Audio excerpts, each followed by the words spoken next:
speaking of being punished, welcome back, everybody. It's been a couple. Hi, DM. Hi. Been a couple of weeks. Nice to be back. Um,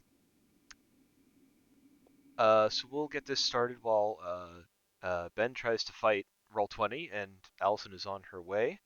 Um, last we left our heroes. We had left the town of Edmay and came across an odd uh, roadblock in the river of some orcs that seem to be trying to collect on a bounty. You handily defeated them and still went about your way as we sailed towards the Rose Coast. What was the name of your ship again? You had a name for that, didn't you? Of Corvus. course, there's a name for Corvus. it. It was the Corvus. Sailed the Corvus to the Red Coast, Rose Coast. Uh, Making your way around the continent, around the land, uh, made your way to the town, and moved into dock. As you went into dock, this town doesn't look like the garbage town that was previously described to you. Everything has been nicely built up. There's even its own little carnival, kind of on its own little island out there in the Rose Coast. Um, as you sail the Corvus in past the seawall, docked into the like the warehouse industrial section of town, you were able to find a dock that was operated by the von Grutzner Trading Company. So no worries about dock fees or anything like that. You're able to just kind of come in and drop anchor. So as you enter the town, uh, you come to the dock. The docks are oddly quiet. I mean, it is a Monday night after all, but even for a kind of area that is more suited towards business, trade, commerce, um, not a whole lot of energy. Seems quieter than it should be. With that, I will bring you back to the Rose Coast, where you have just docked, and I will ask, where do you guys go next?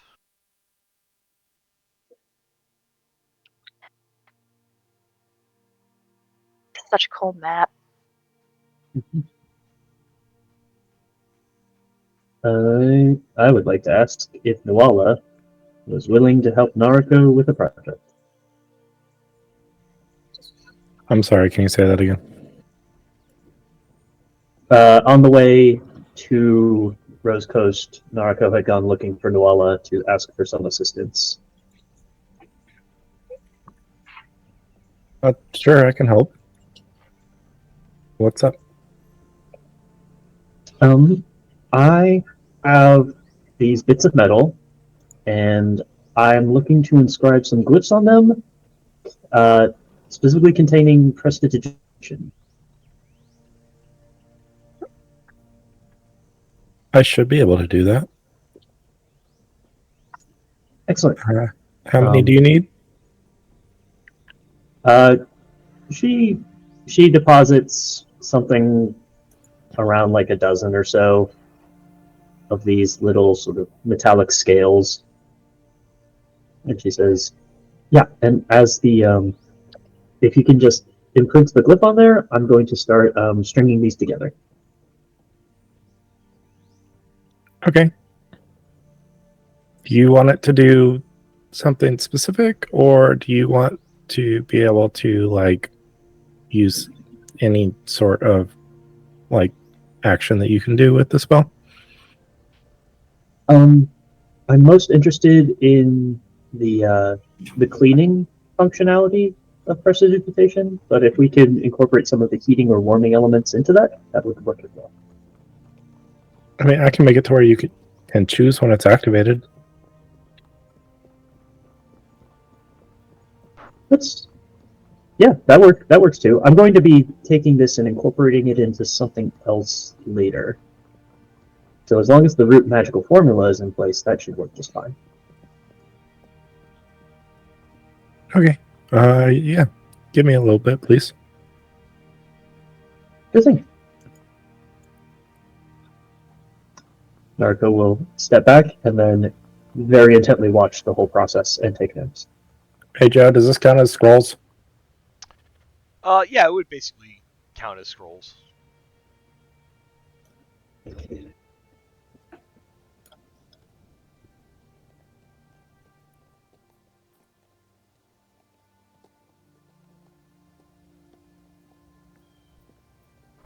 So yeah, however long it would take you to write a scroll for a cantrip would work. Well, the basic rule is like 2 hours per spell level. Cantrip doesn't have a level, Call it an but hour. then Order of Scribes can copy spells into their spellbook in 2 minutes. I don't know if that's reversible, like copying it out of your spellbook for a scroll. I mean, For a cantrip. yeah, yeah. I think that would work just as well. Okay. So about 30 minutes later, you have all dozen of your pieces of metal inscribed. Naruto finishes taking her notes and it's like, fascinating. Could I ask maybe a personal question about your magic? Sure. So, when you woke up in that safe house in the desert, you had pretty much no memories besides, language and general basics, right? Like no history, no skills. That's right. So, when you acquired the spellbook, did you read the spells and it gave you instructions on how to start the process of becoming a wizard, or was there some sort of instinctual knack that led you? I would say there was some instinct there. Um, it, yeah, you could say that. It kind of just clicked. Although deciphering some of the coded stuff in the book has been more difficult. Makes sense. I just think it's, considering the power you've acquired after only being at the art for a few months, it's rather impressive. Oh, well, thank you.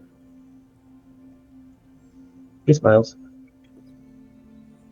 It's What do you plan on using this for, if you don't mind me asking? um so the professor was complaining an awful lot about his coat being sodden and wet after our recent engagement. I wanted a means to help fix him up with that. I see. That's a pretty good idea. Yeah.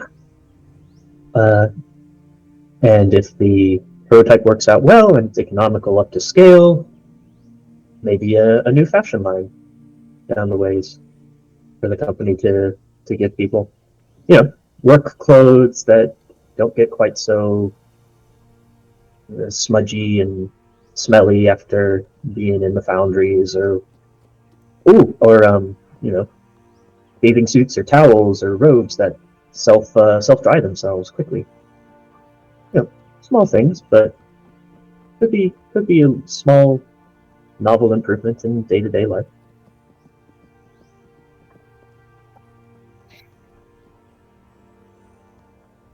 But Would you want me to make you something similar? I mean, you have the magic to do it yourself.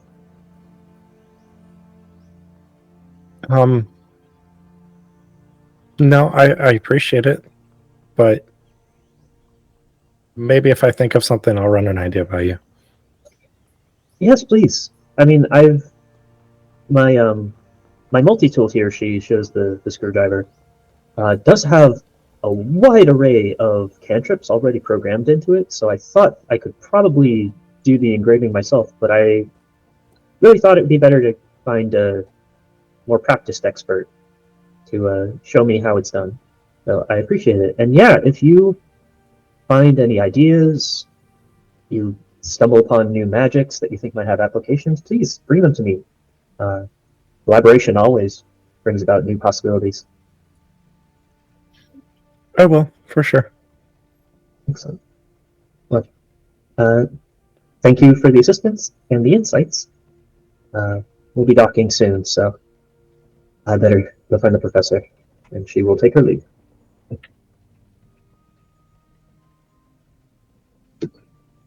And then go find the professor. Probably get himself electrocuted somewhere. Did that once. I know, and you'll never live in town.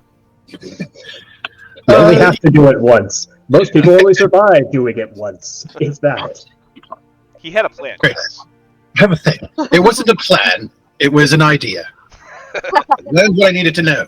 But the best plans start with just an Do it idea. again.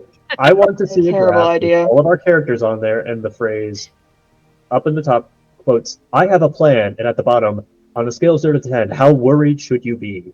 And then place each of our characters on that scale. Hey, look, if someone comes up with some art for this, I will make a shirt. I would wear that shirt. Hold my beer. Marcel. Yeah, Professor, as we get close to docking here, he's probably milling about. He's probably getting his stuff ready and up on deck.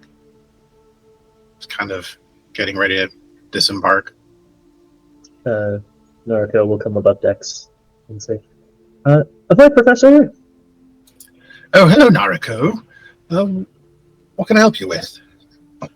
I wanted to offer you the first chance to try out a new development I've been working on, based on some of your feedback from our last engagement." Oh? Yes. I understand that you utilize a very similar style of protection that I do. You know, more business attire, but with metal scale mail incorporated into the interior. He nods and he's like, yeah, something like that. Gotta look your best at all times. You never know when you're going to be meeting the Queen. Which one? Exactly. You never really know, do you? These days, I think you're entirely right. Anyway, if you would be so kind as to hand your coat over, I want to see if I can make some adjustments. Oh, sure. He'll slide his coat off and hand it off to you. Narco will take the coat. She'll sort of lay it down over top of like a barrel or something. She'll sort of gently pull away the fabric lining to expose the sort of protective scales underneath it. And she'll take each of the metallic chips that she had engraved with the runes and in coordinated spots sort of across it, sort of input the chips into the overall lattice. And then with the copper wiring that she had made earlier, she'll start stringing them together and then sort of soldering them in place with the magic morphing screwdriver. And then when all's said and done, she will nod and hand it back to the professor and says, "All right, try this on for me. Make sure it doesn't poke you anywhere in particular." Oh, how clever. He'll slide it on and kind of heft it up and down with his shoulders.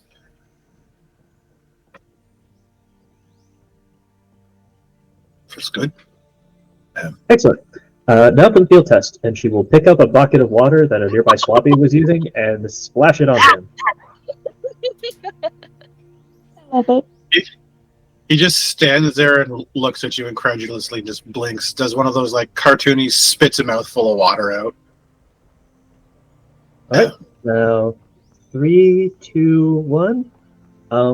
If you've ever seen Back to the Future 2, where Marty McFly has like the future jacket and it kind of like puffs itself up and like instantly resizes itself, the coat kind of does that. Only it's kind of fluffing up because it immediately starts circulating some warm air, which almost does like a quick blow dry and dissipates all of the water off of him, sort of spruces itself up back to its original color, and leaves a very pleasing, ever so slightly touch of lavender scent afterwards. Almost like he got an insta dry clean. Oh. What? Okay. Oh, that's genius. Thank you. Yes. After our misadventures in the sewer, and then your protestations over the river water monsters, seem like something that might be of use to you, and maybe to others in the future. He kind of pulls open his jacket and peeks into the inner lining to look at it, and he's like, "Oh, clever. Does this have a limited number of charges, or is this just happens?" Oh, you see, that's what the wiring is for. You see, it basically creates a closed mana circuit. So as long as you're wearing it, it basically just leeches off a tiny amount of your own inner spell force, and then starts running it through the circuit so that it becomes self-perpetuating. Oh, okay. Oh, I like that. Thank you. I've never thought of that. That's why you're the inventor. I'm the lightning guy. You make things. I figure things out unconventionally in ways that make no sense to anybody else. I think that's what is it? Theoretical versus practical magical studies? See? I knew there was a word for that. I mean, I think that was a subject in one of your lectures while you were here at the academy, but I mean that was a while ago. He kind of rubs his chin. He's like, "This sounds like something that I would write." But I mean, the lectures and the subjects all sort of change. I like to mix things up every term. I mean, there was a lot of topics covered. You were mostly just giving a broad overview of what sort of magical studies were being done abroad. He nods, like, "Boy, I sure sound like I knew what I was talking about, doesn't it?" If you handed me some of my old term papers that I was writing in the middle of the night, I'm sure I could make heads or tails of it anymore. No. What's that saying? You study it up, you learn it for the test, and then it leaves your head forever. Ah, yes. I call that the Vancian method of learning. Oh, who was Vance? You know, Vance had a really strange way of doing magic, and you'll start going on and on talking about how if you learn this form of magic, the second you cast a spell, you forget it instantly. Naruto will spend the rest of as the ship's heading into port questioning Professor on. Okay, clearly this was like whoever was doing this was like tampering with psionics and giving themselves brain damage in the process or something. Like that had to be. Who would play a game where you had to do that for your spells? I certainly haven't for years. Forever. The little things about 3.5 and before. Okay, that's it for me catching up. We can be at the harbor now. I actually had something I wanted to do. I meant to do it in the chat and just have not had the time. If that's okay, if everyone's okay with a little rewind for just a second. I would be a hypocrite to say it wasn't. Go for it. So in the evening, as we're getting closer to the Rose Coast, as we're going to be pulling up on the town, Jade actually wants to go find the professor as well during her rounds of checking obsessively in on all her friends. And it's probably late, like later than would be really advisable to anyone else to actually be awake right now, but she's pretty sure that this is fine, and just knocks on the professor's door. Come in. Jade will just peek in. Professor, I didn't wake you, did I? Oh, no. I'm just sitting here doing absolutely nothing at this time, which I am absolutely aware of what time it is and where we are precisely in the world right now. Oh, I just know we're on the water of the ship. Is it? I'm gonna. I just wanted to. I'm gonna come in. And she's gonna come in and shut the door. But she stays like a little. She stays close to the door, even though it's shut. I was wondering. You had said before that maybe after all this is done, that maybe I could come to school. He nods. Like, oh yeah, absolutely. I was wondering if it's not too much trouble, if maybe you could, if you're not too busy, because I know you're busy, and it's okay if you say no, but maybe you could teach me things now. Oh, absolutely. I always like to make a little bit of time to make sure that someone has a chance to learn something. I will warn you fairly that I'm a professor of arcane histories. So if you're looking just simply to learn how to do spells, my knowledge is limited. I can do my absolute best, but I'm not going to be teaching you how to throw fireballs through your fingertips, although I could teach you the theory behind it. It's actually really quite interesting. Oh, I would be happy to hear the theories that you have.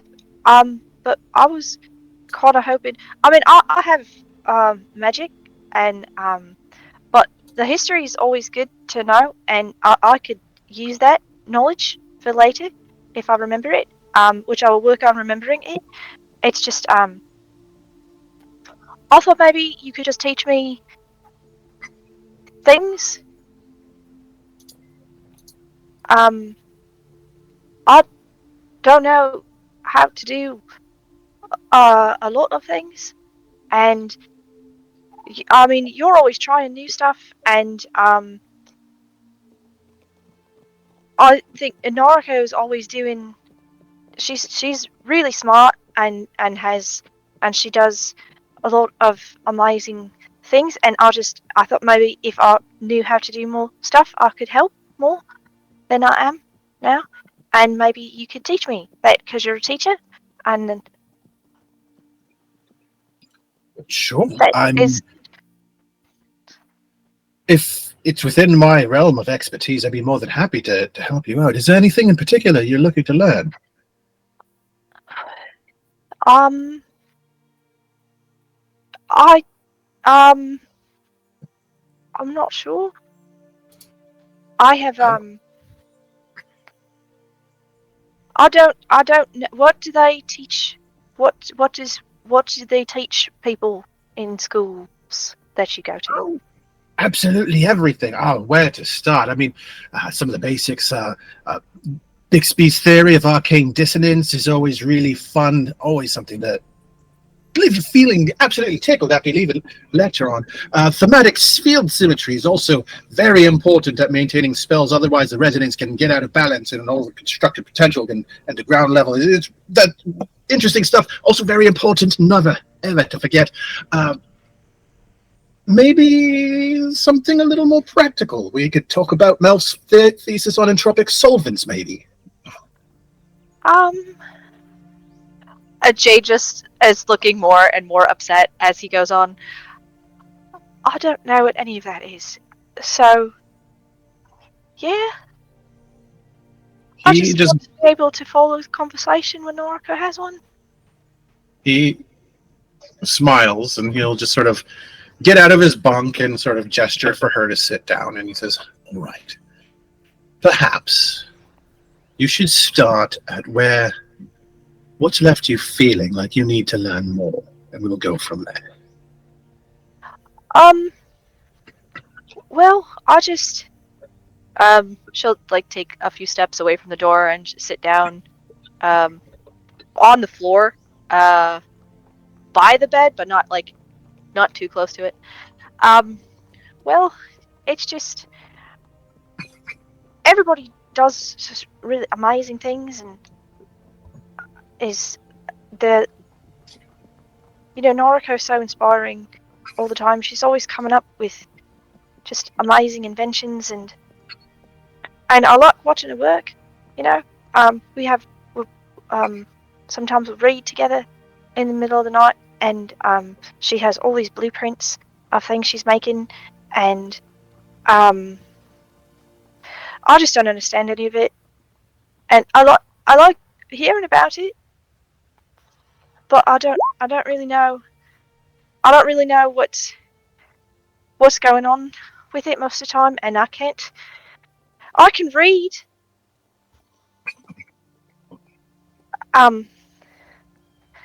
so I can do that. Well, I think the first thing you need to learn, and this may put some things into perspective for you, is that some people, like Naruko and myself, see and feel the world around them here. And he'll kind of gesture to his head with a finger. And then he says, while other people, such as yourself, see and experience the world around you from here. And he gestures to his heart. And says, just because you don't understand the ins and outs of solvents and artificery or any of that, that doesn't mean you can't have a meaningful conversation. You have the emotional intelligence to listen and try to learn and grasp onto the things that you hear, even when it doesn't make any sense. And that's not a small thing. Not everyone can do that. In fact, most people can't. In fact, you took it upon yourself to say, I would like to learn more because I would like to understand better. It takes a very big, very intelligent person to understand where the gaps might exist within their knowledge and seek to eliminate them. That's the first step, and I think you should be really proud that that's something that came to you on your own without being prompted. Really? Really? You know, the thing about school is that, unlike you, there's lots of people who experience through here, and he taps his forehead again. It's like, very smart, very clever people, but they are dumb as a stick when it comes to being socially aware. And they just barely function unless they're got their nose in a book.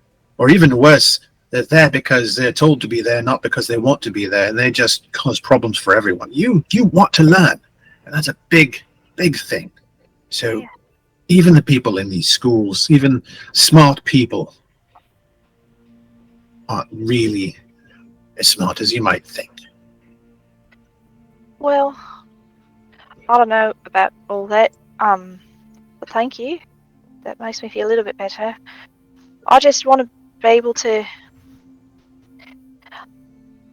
I just want to be able to, you know, if I write Noriko a letter with a secret code in it, to make a secret code that I could send to her, you know, and she'll like that, and I don't know how to do that, and I can't think of secret codes to send to people, and don't come from a family that went to schools and had, you know, getting married and everything.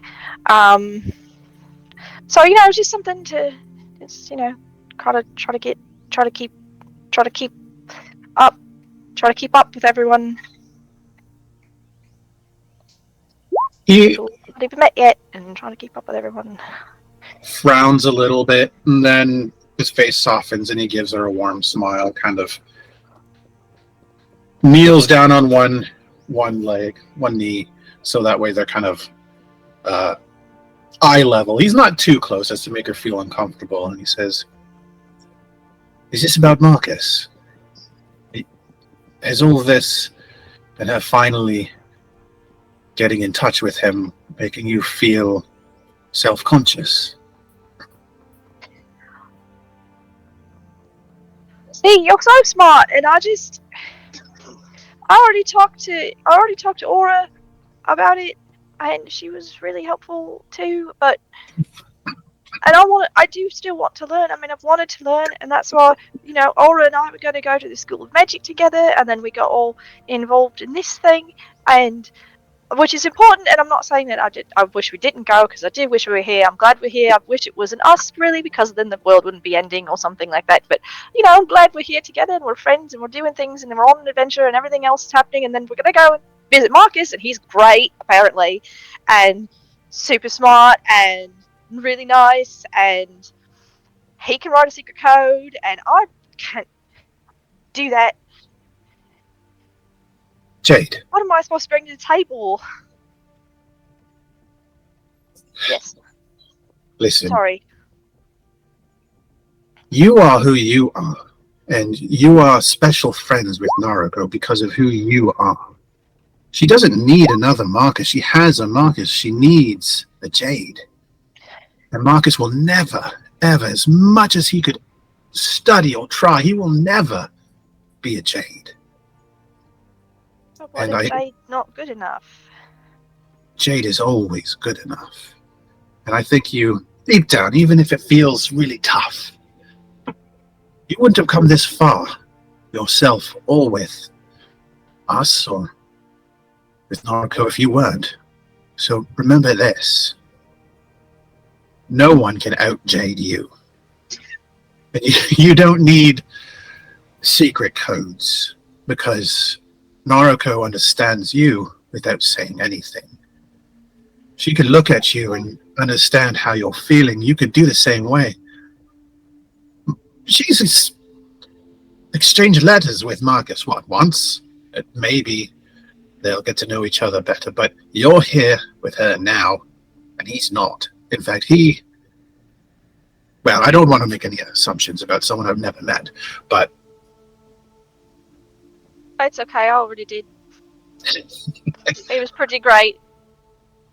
Sometimes you've got to just play the judgment game. It does help. But the key is to remember that it's just a game and it's not to be taken past that, because the second you start judging people before you really understand them is the second you invite judgment on yourself. I mean, I hope he's great. I mean, Naruko deserves a great person, and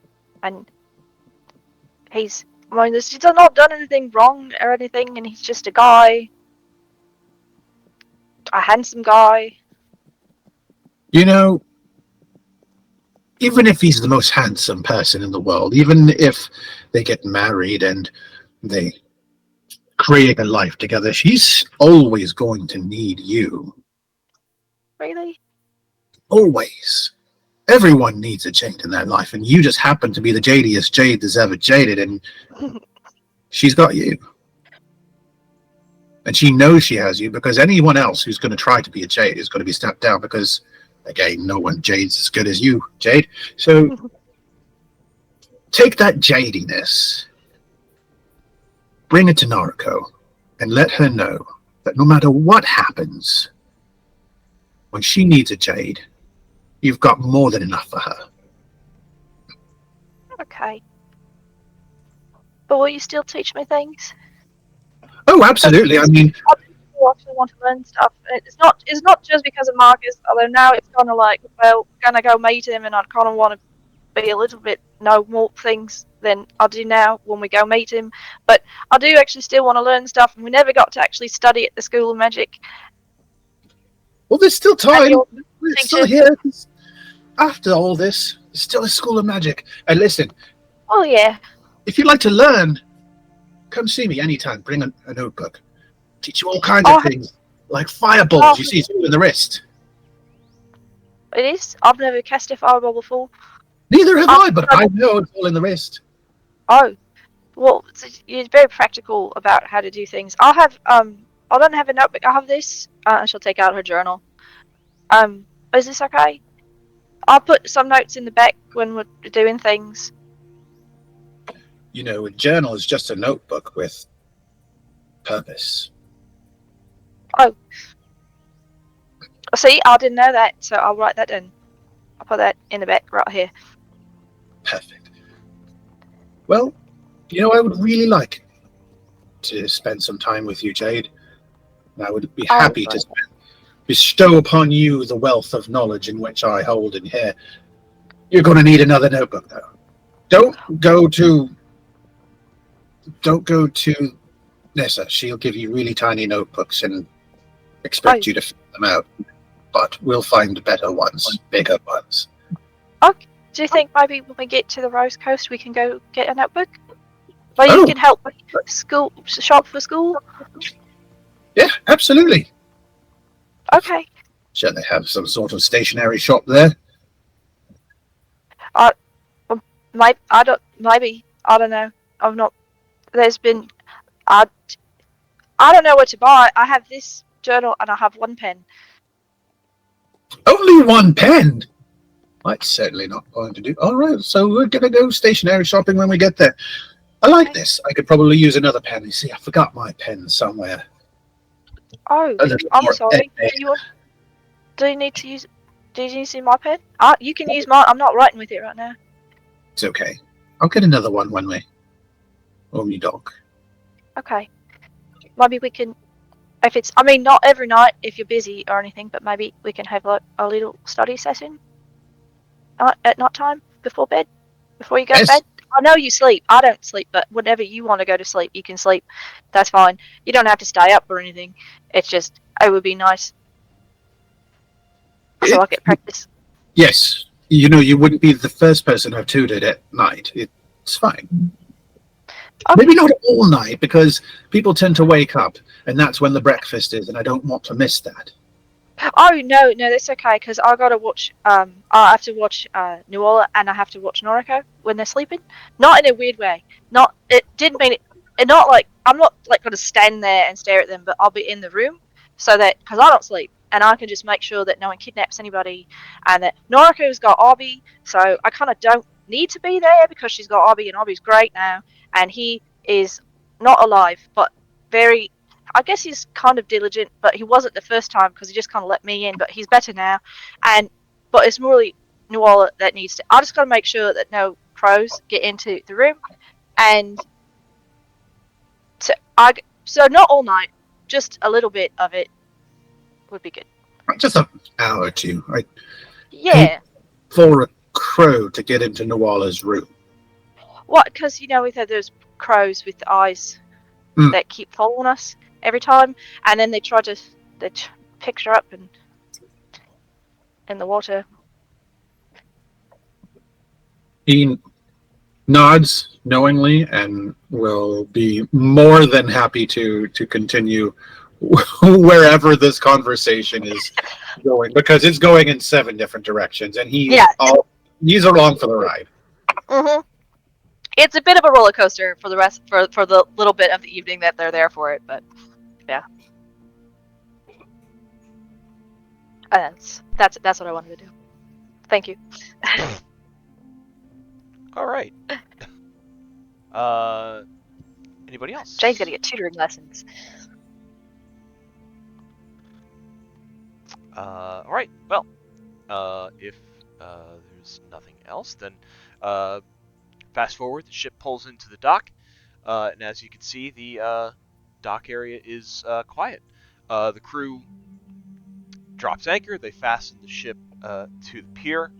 Not a whole lot of people hanging around, but there is like a dockmaster's station, and you see an older human male with long scraggly hair, wearing a sailor's cap and sailing clothes, pretty much half asleep on the desk. Narco will head over to the sleeping dockmaster. Will very politely take one of the forms at his side and start filling it out with their information about their docking. It seems really quiet here. What time of day did we arrive? It's nighttime, so you're probably at about like 7, 8 o'clock at night. Well, it is nighttime. Plus, I think we saw there was some sort of, I guess, a fair or a carnival happening down south of here. Might be where all the action is. It looks like a lot of pretty lights. Do you think we could have time to go? Because we did like a festival in And that was really fun. Yeah. When we got to do that.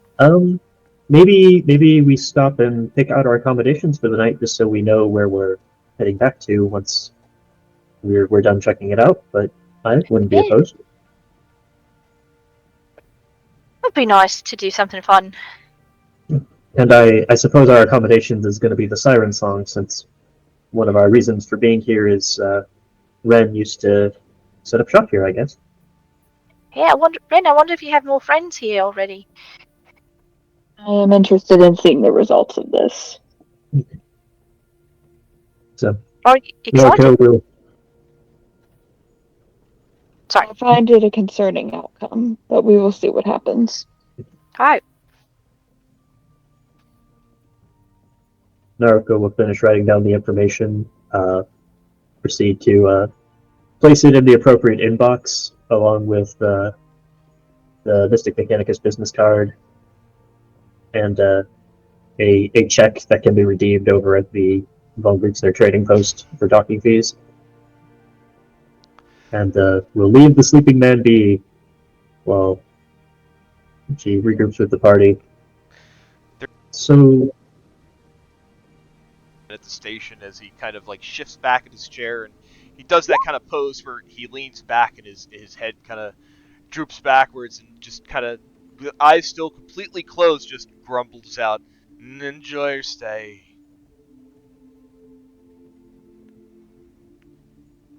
Efficient. um, so question: on this map as it is displayed to us. Uh, they could be easily enough found, so I would say yeah. Cool. The Nako will say, "Well, we docked on the north side because that was where we could get free docking. Unfortunately, the Siren Song is opposite side of the city, so we're going to get a little bit of a walking tour as we go." Yay. I think that'd be great. I mean, I've never been here, and it'll give us a chance to see. Well, I guess we could always see it, but I give us a chance to see what it looks like at night, without everyone being too loud and too crunched in and everything. So, oh, we go. So, you make your way through the town. There is the occasional town guard on patrol. Kind of, and along with some of the other residents of the town, you see there's a lot of people just kind of like drooping around, shuffling their feet. Um, it's kind of a low energy kind of vibe in this town, although the town itself has been built up rather nicely. Um, the buildings are freshly renovated, fresh coats of paint and building materials to withstand all kinds of weather. They are very, they're nicely decorated outside and inside from what you can kind of see into people's windows. Whatever they allow to have their curtains drawn. Um, but not a lot of people to be seen, which is for a city is unusual. Um, One of the structures that you passed by, where you're at right now, is the town hall and garrison. So this is where the guards come in and out of very frequently. There are two guards kind of standing post outside of the gate, um, both standing with moderate armor. They have kind of like spears that are almost ceremonial, but still functional. And they are kind of like holding on to their spears and almost like leaning into them. And you see they have a watchful eye, but their eyes are kind of droopy, and their attention is, maybe not as sharp as it should be, but for all intents and purposes, they are awake and watching. Okay. This must be a really safe city.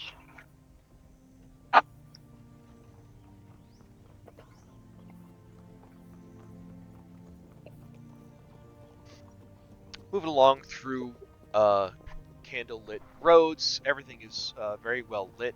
The roads nicely taken care of. Um, Kind of like fresh, not even that worn cobblestone kind of lining the streets. Um, Making your way through, you pass this kind of marketplace area. There's a big like open air bazaar. There are other tents and various things that are kind of set up, but it looks like it is currently shut down for the night.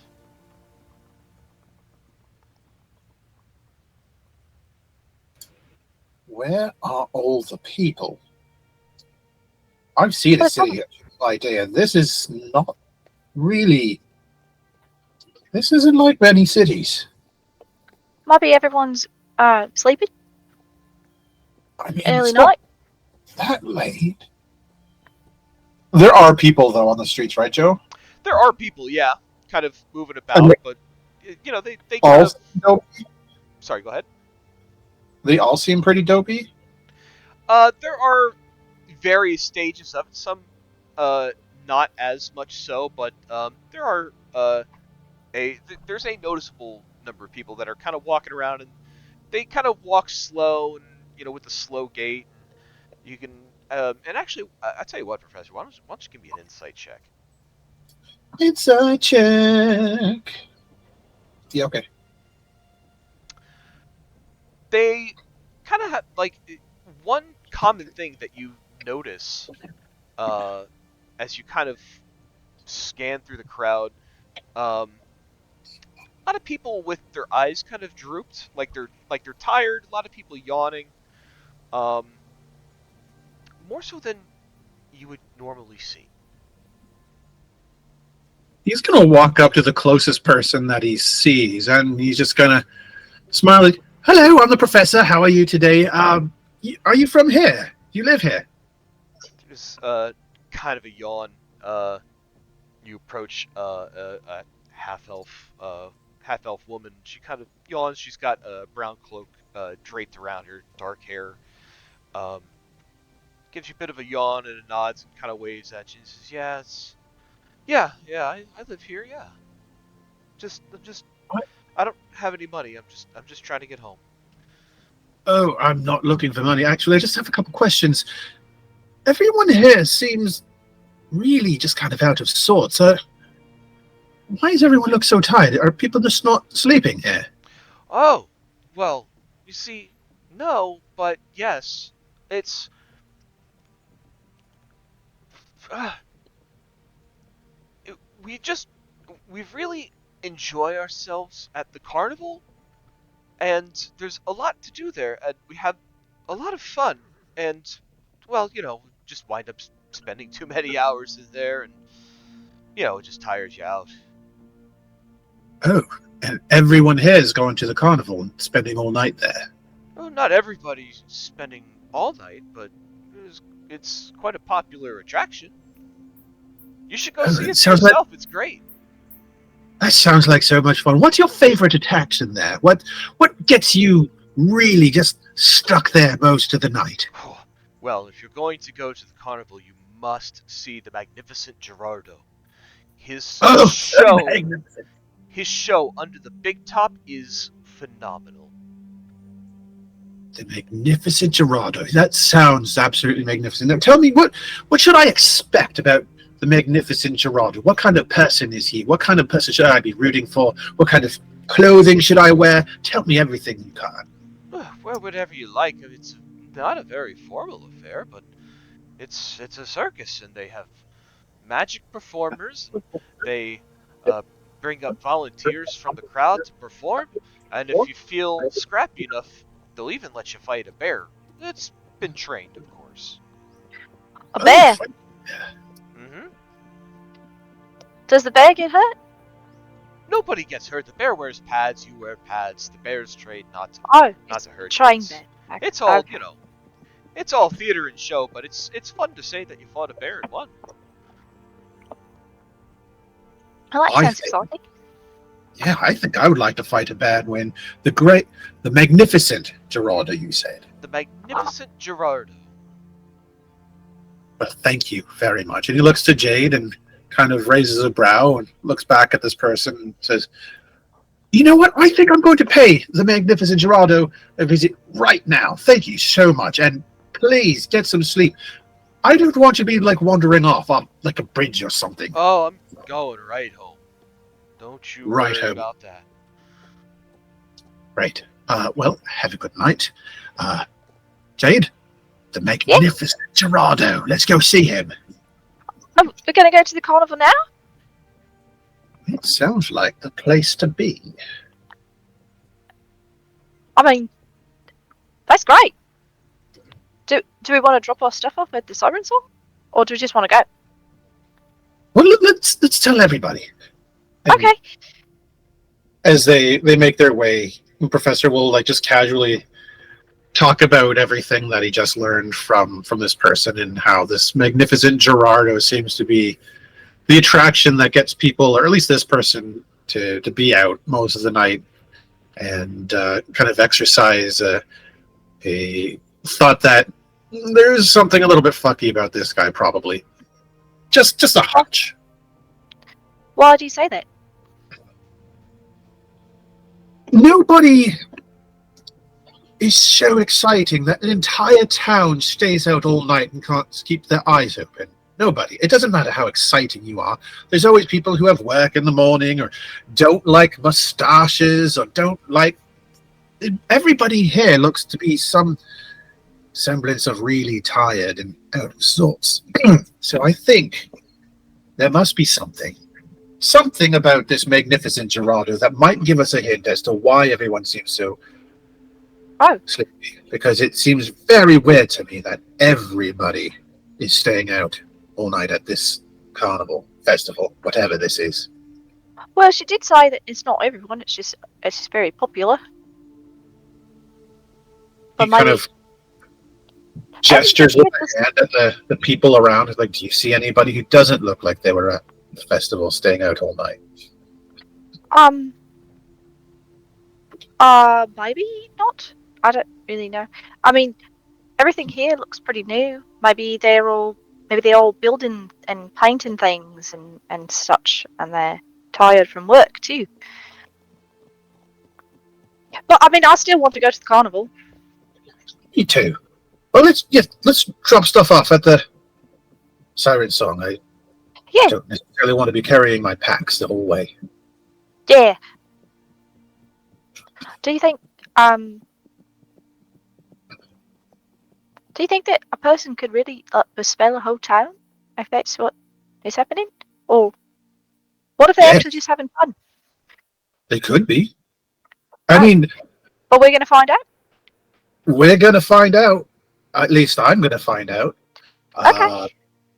To answer the question, yes, an entire town could absolutely be bespelled. And, you know, there's just something about carnivals. They just kind of scream trickery. And did you know there is a carnival that travels from place to place? But not just regular places, but like places like the Feywild. It's really quite an interesting thing. Although I don't... Oh, no, I didn't know that. Is that not normal? I've never... Well, I mean, I went to that festival that we went to in Crystal Cove, and then there's the lights over that way, which seems to be fun. So I'm not really sure about a typical carnival. Well, typical carnivals aren't really usually so exciting that they wear out an entire town. I can tell you that much. At least not the ones I've been. Oh, well, then this could be our community outreach while we're here. Yeah, this could be either really fun or really, really dangerous. But that's kind of the thing we do, isn't it? It is. Maybe it'll just be fun. Maybe we'll get there and it's just going to be... Everyone's going to be just super fun and excited to be at a carnival that has Gerardo. Mm-hmm. As they get closer, he looks at Wren. He's like, look at Wren! He looks really excited. I can't tell.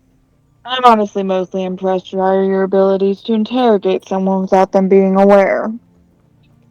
I was not interrogating anyone. I was asking probing questions. What would you define as interrogation, then? The magnificent Gerardo It's not So exciting. interrogation, but it is a purpose. That's the purpose in learning. You ask questions, you get answers, and you know the thing that you didn't know before. Great fun for everybody. Perhaps I should return my expectations to their prior level. Yeah, you should probably just stay at your baseline because you're only setting yourself up for disappointment otherwise.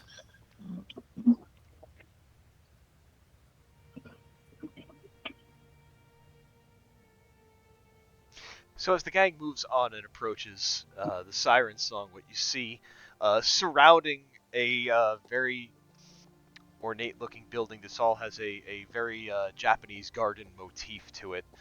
There are babbling brooks and small streams and little fountains kind of everywhere. There's beautiful lit garden all around this building. Has a steam room off to the side. Um, Benches and chairs and pillows just kind of line all sorts of different seating spots, and kind of off to the other side is the main building itself, which has uh, silks and satins just draped from the top of the building off of the windows. It even has just kind of like a silky kind of curtain just entrance door that you are free to enter. Um, However, where you would normally see a crowd, you see a siren or two walking around, but no patrons.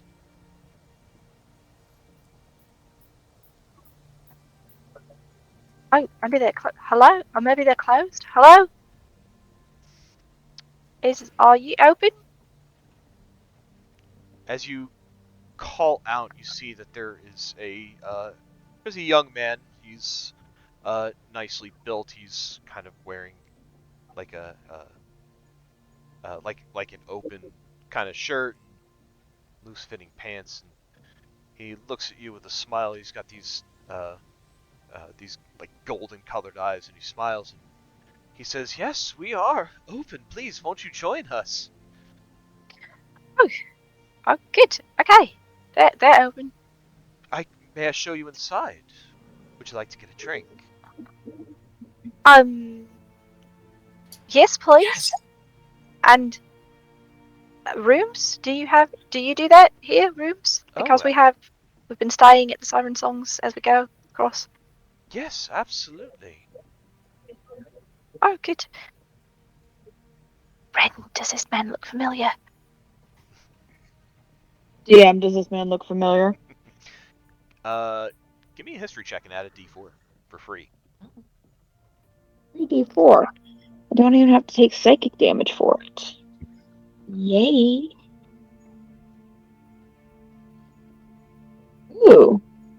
Ooh. Yeah, I'm gonna say I probably either know really well or know really well that I Me don't know. Um, you, uh, your recollection of this place, you feel very familiar with it, but this guy, you get a feeling you have not seen him before.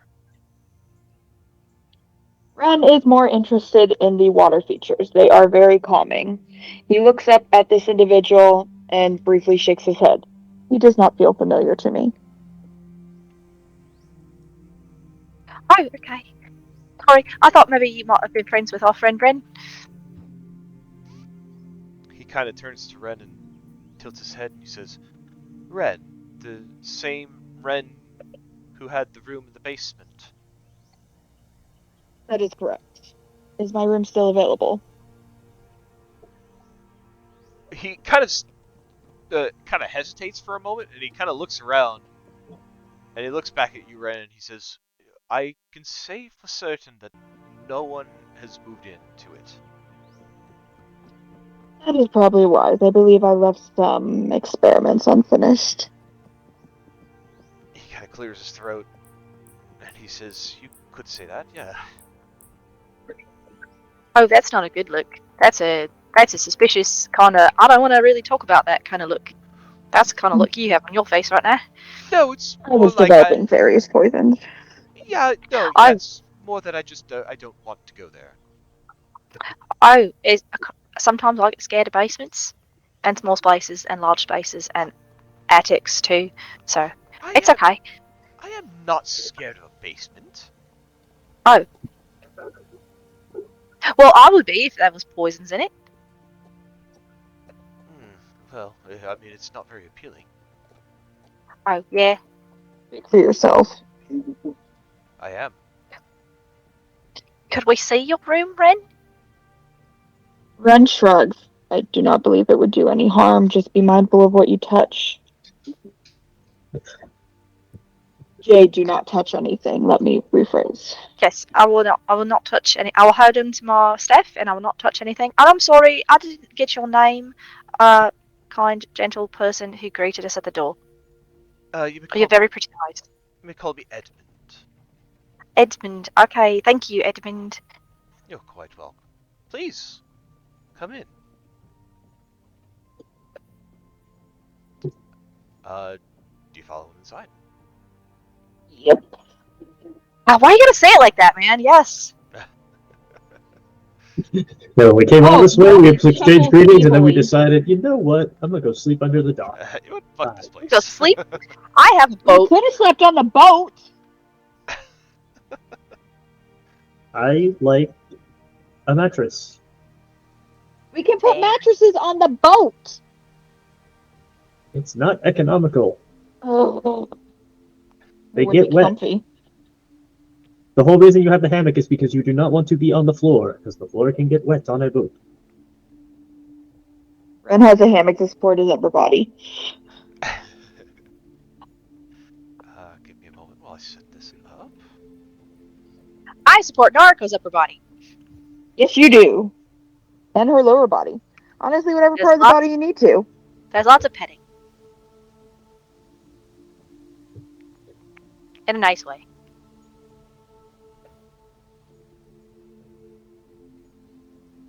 Okay. So Edmund leads you inside, and what you see is Siren Song in typical fashion, but this one is clearly larger than any of the others that you have been so far. It has the typical setup, the stage in the center, seating all around, some private rooms blocked off at various locations against the back.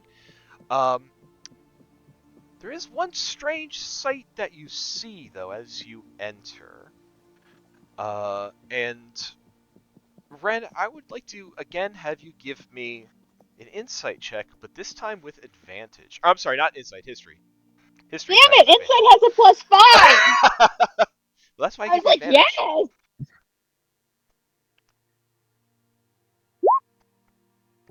yes! Oh no, shit, man.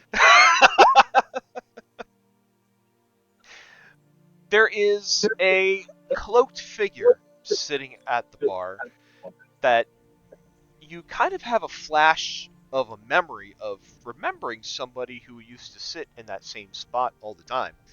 But as you enter, you see they turn, and what the rest of you see is a humanoid figure in a brown cloak, a hood pulled over their head, but a face that is very, very mantis-like.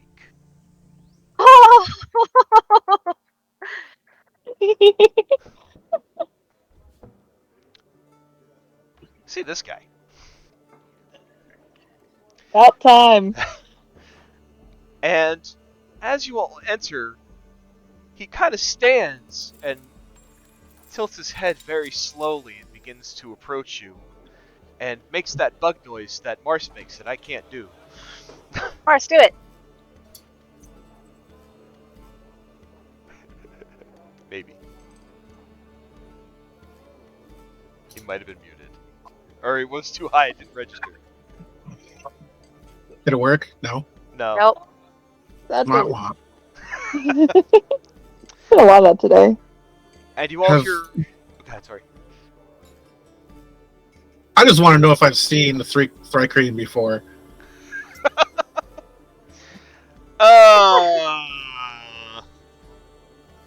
I don't think Professor would have seen Thrycreen.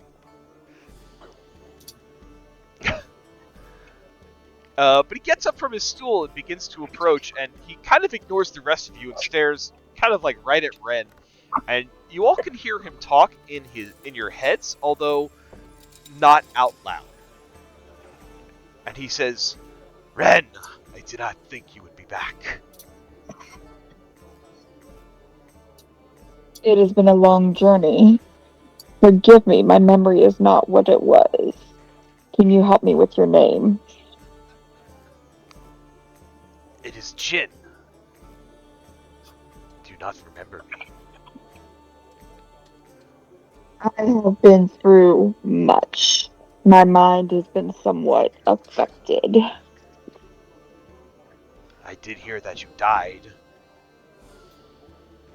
That does make things more challenging.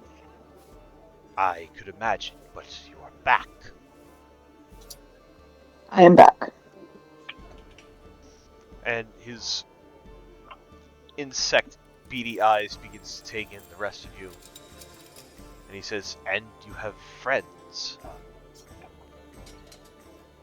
We have been traveling together. We recently come from Moonhaven and Edmay. The others there told me to seek out the Siren Song of Rose Coast.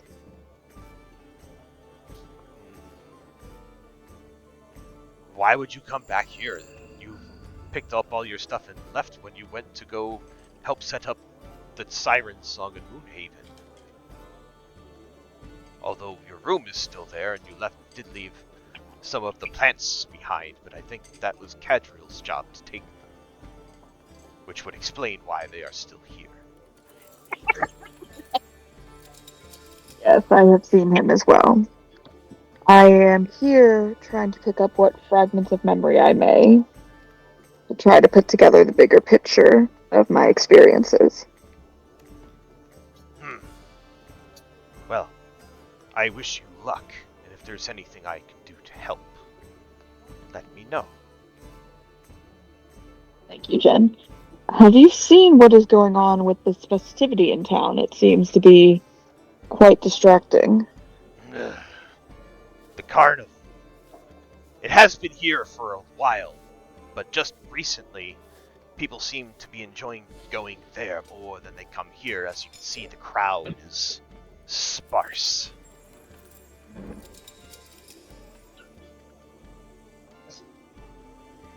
That seems quite strange. Usually people are very much set in their ways.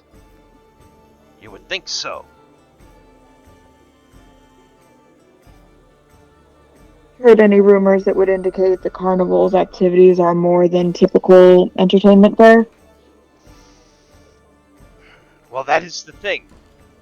Once we figured out that more people were going to the carnival and not going anywhere else, we tried to get in and investigate what was going on, but we came up with nothing abnormal. Curious. I think they know who we are, so if there is something they are hiding, they are purposely hiding it well. How very rude of them. The only thing I know about is that there used to be some kind of magic mirror maze there, but they said that it has been decommissioned and taken down. No one will say why. Odd. The other strange thing is that people spend a lot of their time there. As you can see, the town is very tired, and there has been talk of some people going to sleep, but staying asleep and not waking up. A sleeping sickness, they are calling it. That is concerning. So that is what's going on here. How are you? I am slowly putting some things together. I seem to recall I used to have a talent for finding the secrets of individual. I may turn that talent on this carnival.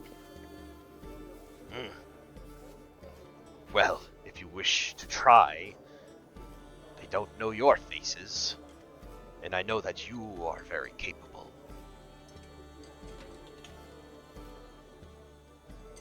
Indeed.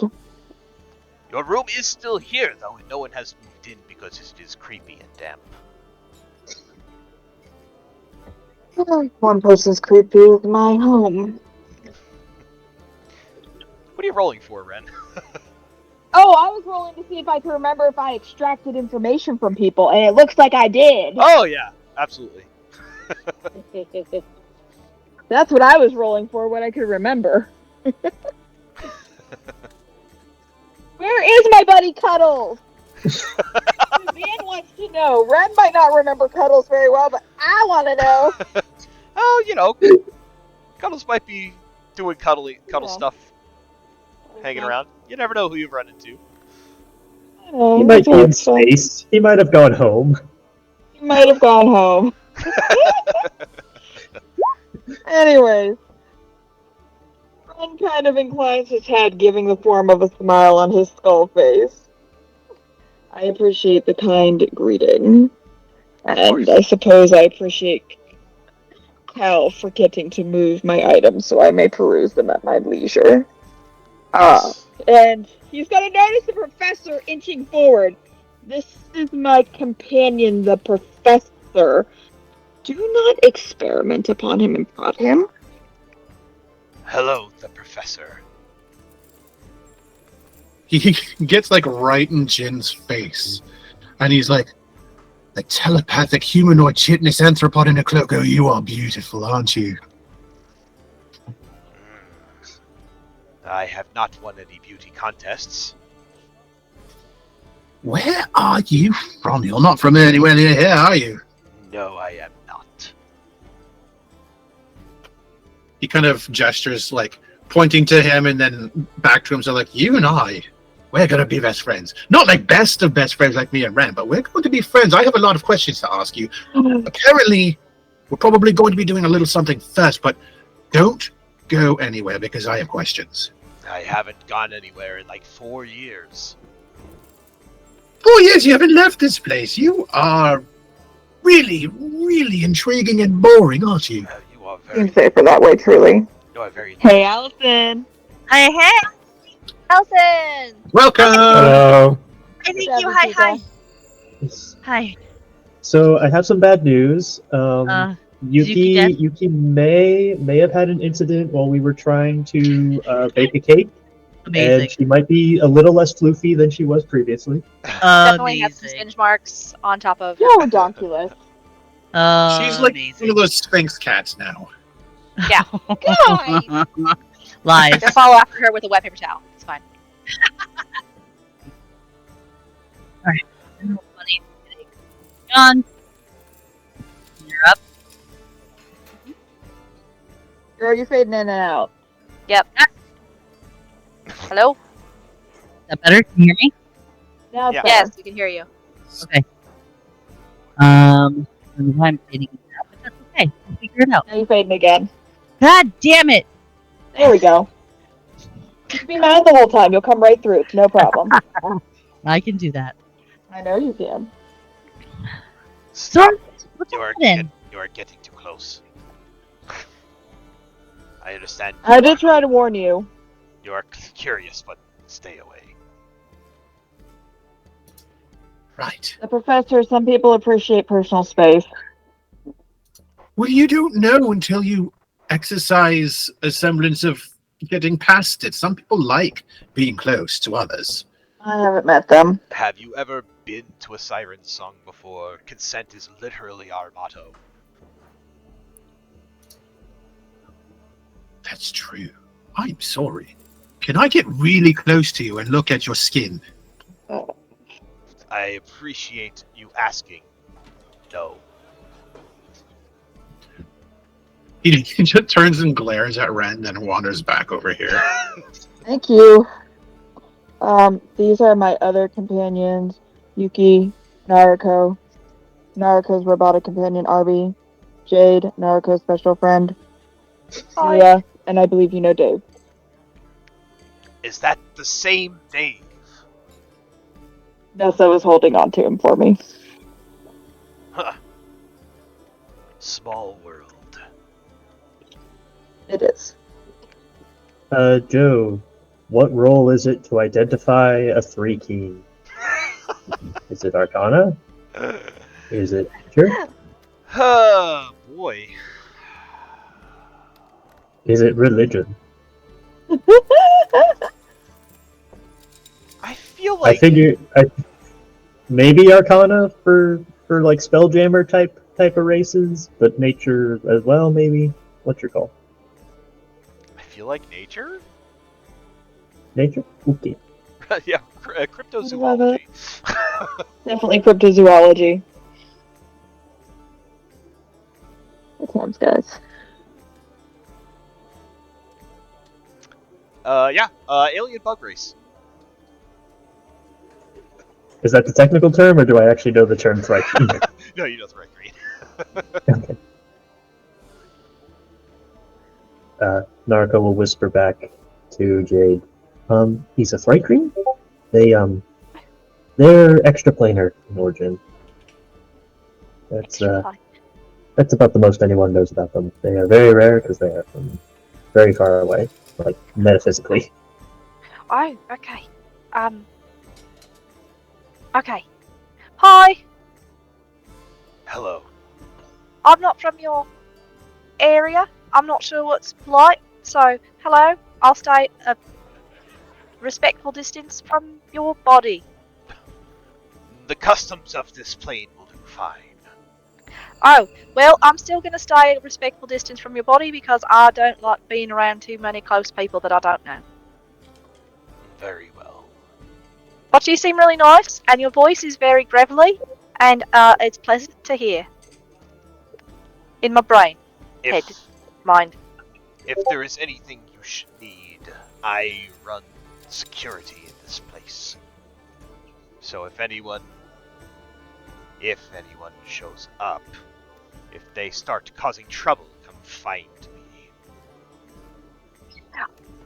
Oh, sometimes there are evil crows that are after us.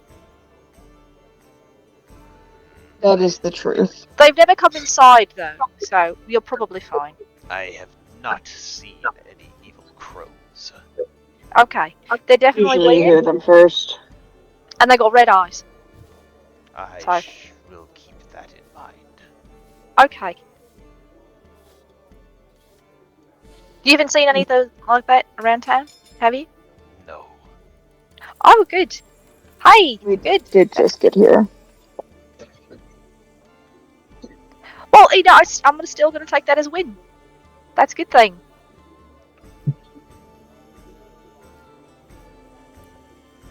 Jen, I believe I will go check out the basement and see what condition things are in. I would say to hold your nose when you get there, but any kind of gestures to your noseless face. Never bothered me before. Yes, I know. It is good to see you. It is good to see you back.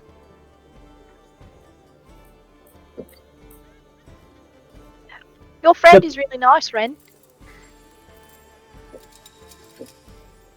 I seem to recall him getting in some trouble on one of the missions we were on.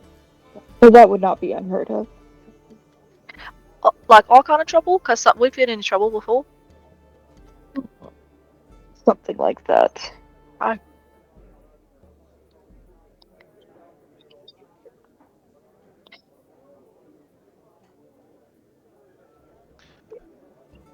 I'll say, Noella, as you are making your way kind of around the floor, there's a distinct lack of a patronage crowd here. So anytime you're passing by like one of these areas where the other sirens are sitting, all of them are like beckoning for you to like come over and sit with them and have a drink and possibly, get a dance or have a thing or do whatever. I literally ignore every single one of them. Hold on. There will be no canoodling. I'm on a mission. What is your mission? Yeah, what is your mission? Lorelai said that if I ever wanted to go back to the Feywild, that I could go to any siren song, and I am looking for a portal. Oh. Well, it's not the hot tub. The hot tub is strictly for time machine related purposes. Yes. Obviously. Well, I mean, the Feywild is in a constant state of time dilation, so it could be the hot tub. I will say on your spin around the floor, Nuala, you do not see any obvious portals or sigils or teleportation circles or anything of the like.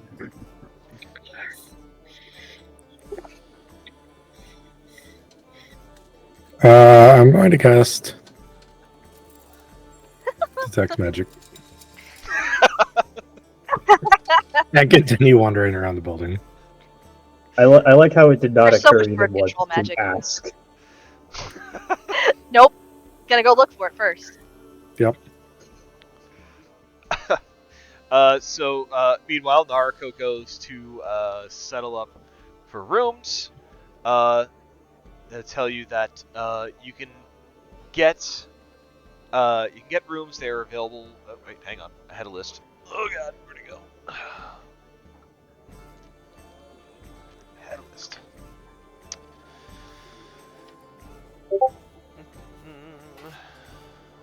Here we go.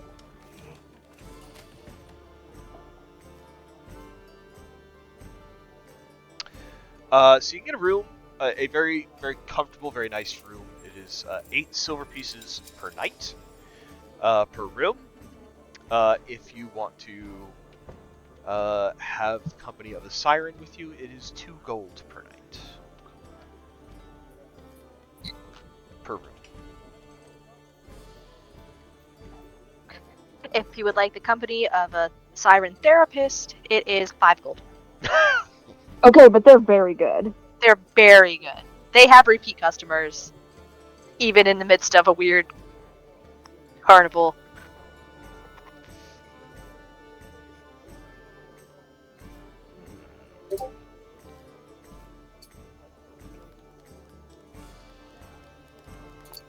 I can't wait to actually go to the counseling place and find that it's run by sirens. It definitely is. It could be. Not getting anything magical from your pathing so far, Dwell.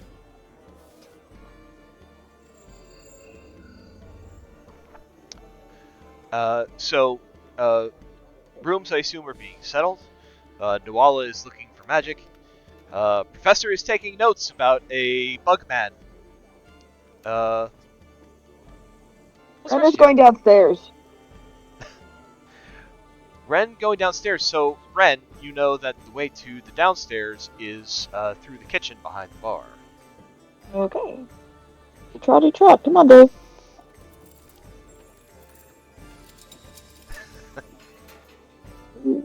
I'm here, going back here. As you Yeah! as you enter the kitchen, you see a slender red-skinned tiefling, kind of working some books back there. She kind of looks up from what she's doing and looks your way, and she kind of, your jaw just kind of drops. And she says, Red. Crap, he doesn't actually remember her. Hello. Memory's kind of fuzzy. Ren, how,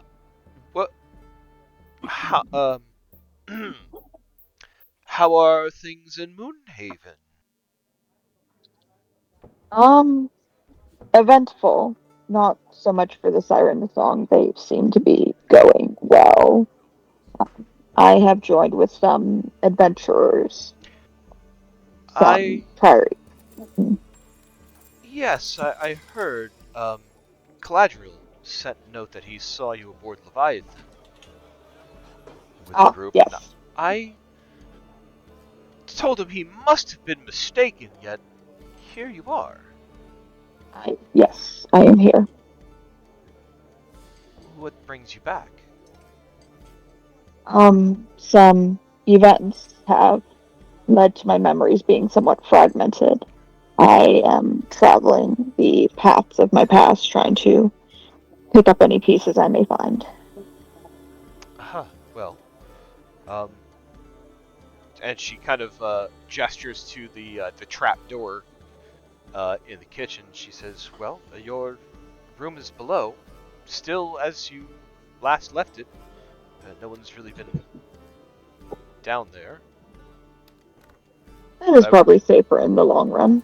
Yes, I made sure to keep it that way. I didn't know if you would come back, and when I heard that you were gone, it didn't feel right to move things around. So it just stayed. I appreciate your consideration.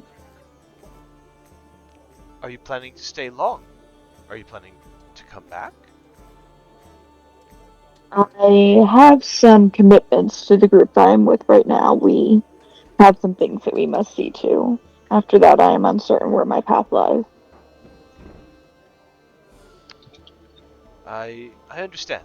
Of course, as you know, you have no more obligation to us. You have filled your bargain. Ah, I see.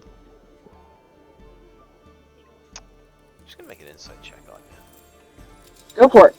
you. I don't know shit. Go for it. She kind of tilts her head as she looks at you, Ren, and she says, "You truly don't remember, do you?" I have been through some rather trying situations. I see.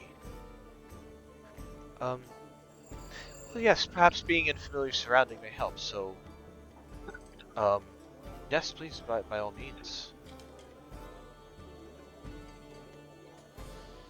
Thank you, and thank you for maintaining the room as it was. Um, Also, I have retrieved Dave. Nessa was taking care of him for me. And he shows her Dave. How was that where that plant wound up?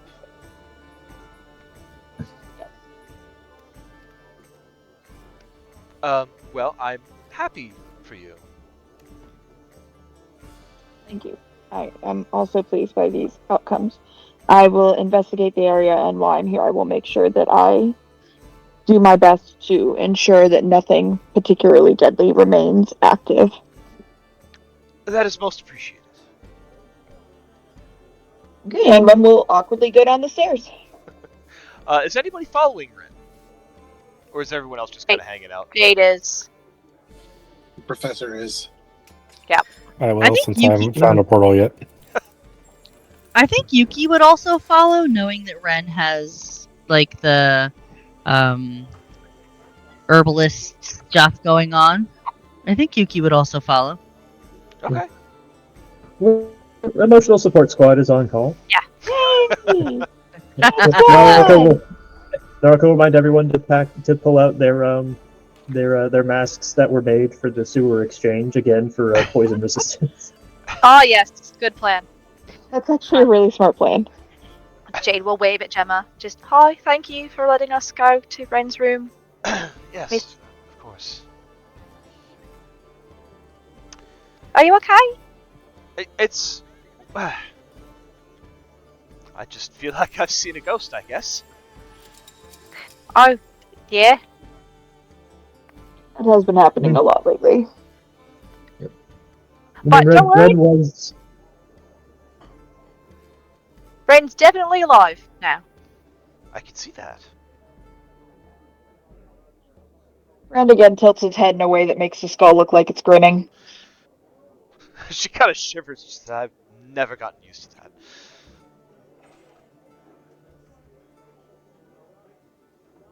I thought I had a rather nice face. I like your face. Yeah, no, no, yes, it's wonderful. I've forgotten how wonderful it is to see you smile again. Can I do an insight check? Sure. What the? Oh, Shit, we going downstairs now. He nods his head at that, seeming pleased, and goes downstairs.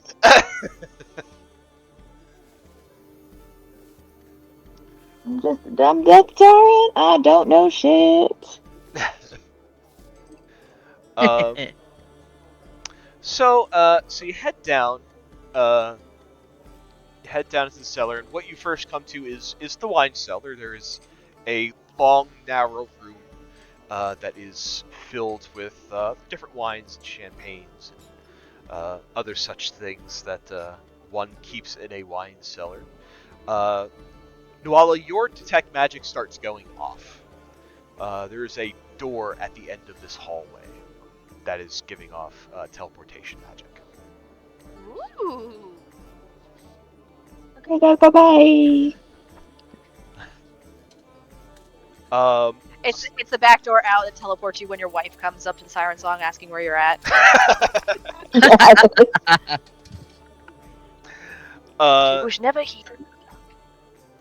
So you have this long stretch of hallway. There is kind of an alcove off to the left side, where there is another door that is made of heavy wood, and it is kind of it kind of has like those like iron bars going across it to kind of reinforce the door itself.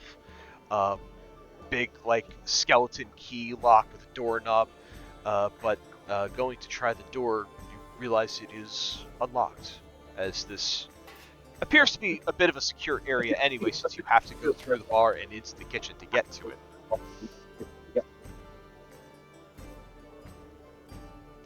And Wren, you would instinctively be familiar with this door as the door to your room. Hey. Okay, Wren is gonna reach down and open it, because this is the door to his room. So you open the door, and there is like, it's kind of like the kind of room where it is a stone room on all four sides. You have, the floor joists above you, kind of a barrier between you and the floor above. But it is kind of damp down here. The room itself is mostly empty.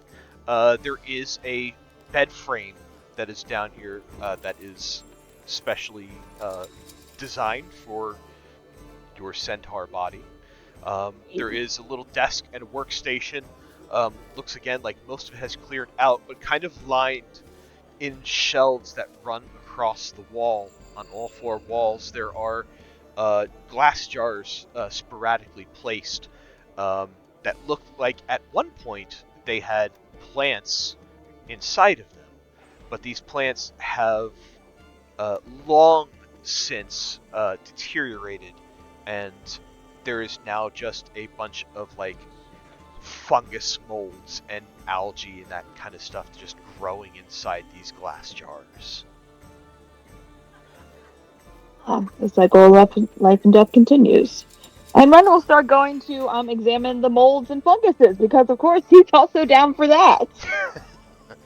Go ahead and give me, let's call this, I'll give you a choice here. You can go investigation, nature, or survival. Ooh, survival, because that's how I built this. Alright. Listen, if you don't start giving me some good rolls, so help me. Add a d4. Yay! There you go. 17. Okay. So Good on a teamwork, 17, guys. so on a 17, as you're going through these jars, the memory comes back to you in that there were definitely plants in these jars at one point, and you kind of are reminded of certain plants that can either grant or cure some sort of diseases. Um, but the placement of these jars and the way that they have been sitting there leads you to believe that their placement here and them being left here did not seem like an accident. It seemed like you purposely left them here to grow something that you can use. Wren will begin examining the different molds and funguses. It appears I was attempting to cultivate something. Of course, now I must wonder what purpose it was for. So Problem is, oh yes, go on. yeah, inspecting these jars further, you kind of have this innate feeling that if you had the right tools, you could probably fashion your own poisons and even antidotes out of these things. Hey, what are the right tools? Mainly a poisoner's kit. Okay. There's a poisoner's kit. One of us has to have a poisoner's kit by this point, right? I only have herbalist, babe. Okay, I'm gonna have to go steal buy a poison kit. Do As you state this out loud? Wren will say, "It seems I am in need of a poisoner's kit to develop some new resources." Poisonous kid? Mhm. Is that a real thing? Of course. I can make you that. Really? Fascinating. Let's see here. The right tool for the job. Magically create one set of tools and occupied space within 5 feet of you. is that a permanent effect? Uh, uh, the tools are not magical and they vanish when you use this feature again. So, lasts until I need to make something else. You could have it for now, and then we could get you another one if you need it. Excellent.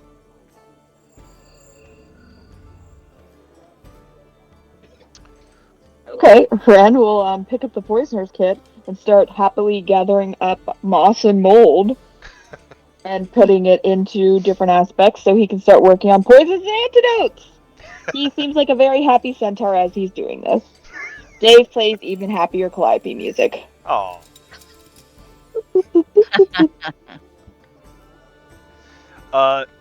So it takes Narco an hour to put together the poisoner's kit. Wren is beginning to gather his jars. What are the rest of you up to in this time? Walking toward that door. Is anybody following Nuala towards the strange door at the end of the hallway? You're distracted having fun with molds. Does Nuala try to be sneaky about it, or does she just start walking off? I just, she notices the aura and walks straight toward it. Jade is going to follow her because she is a kidnapping risk. That's how you get trafficked. She's not wrong. Nuala, where are you going? There's an aura of magic behind this door. Oh? Pop my detect magic too. Teleportation magic behind the door. It seems like it's teleportation magic. Do you Maybe- think that's the portal Portal to what? to the Feywild? I have no idea. We could probably ask. I mean, someone had to put it here, right? I guess we probably should. Just in case, like, it teleports you into, like, I don't know, a jail cell or something. Hey Joe, are there any markings or anything? It is a very nondescript door. Oh, maybe Wren remembers. Yeah, let's ask Wren. Wren, Wren, we found a Yes. hidden door. It must not have been very well hidden. Well, actually, Nuala found it because it's magic. It's a magic door. Ah, magic door. Interesting. do you know where the door at the end of the hall leads? Hey, DM, do I know where the door at the end of the hall leads? Mmm. History check. Okay. Ooh. Oh, now I finally roll well. Where's the door at the end of the hall lead? So as you kind of hear the words "the door at the end of the hall," you have a flash of a memory of Caladriel and Gemma saying, "The door at the end of the hall leads to a private chamber that I would appreciate no one enter." Red will frown at that memory, considering what he currently knows. And he will respond, "I was told when I worked here that it led to a private chamber that we were not to enter. But based on our experiences in Moonhaven, it seems a logical conclusion that it could be another path into the Feywild. Particularly seeing how Cal travels around. You're sure it's that, and not like she's just gonna make air quotes and be like, a secret, like a bedroom or something. I'm afraid I cannot be certain of anything. I'm just using my powers of deduction. Oh, okay. We can always have the professor try it out first. He enjoys doing such things. I mean, What? maybe we should ask an employee first. Well, if Gemma was the one who said to not use it, maybe Gemma knows what it goes to. It could be a wise idea. She was typically in charge. She was Cal second here, making choices for us. Oh, so she probably definitely knows where it goes then. Yes, I believe she would be the right one to ask.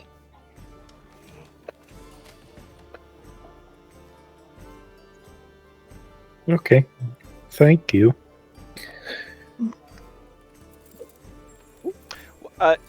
I'm just thinking now. When you said you were looking for markings, were you like, did you open the door, or did you not open it, or were you like investigating the door itself? Did not open the door. Okay. Oh, that just hit me. Sorry.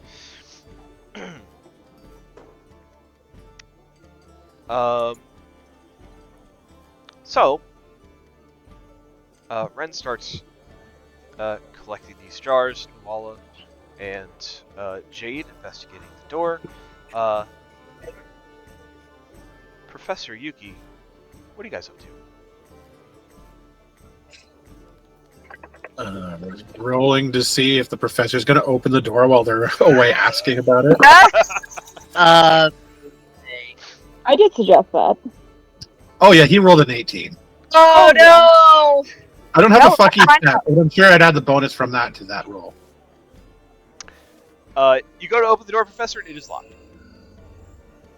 Well, how about that? A secret place on the other side of a door and the door is locked. Isn't that just the way of the world? I believe they are trying to tell you something, Professor. I believe they're probably trying to tell me something. Absolutely. And he's like, as he's talking, he's fiddling away with his with his thieves' tools, and he starts jamming them into the lock. You're going to get us kicked out of here. Yeah. On a 12, you can't. You're not quite able to get these tools to work for you. They seem to be fighting with you a little bit. You know, I bought these things thinking perhaps I could get into places like this, and it turns out that I'm really not a very good peddler. Maybe your fox form could sneak in. Well, maybe my fox form could.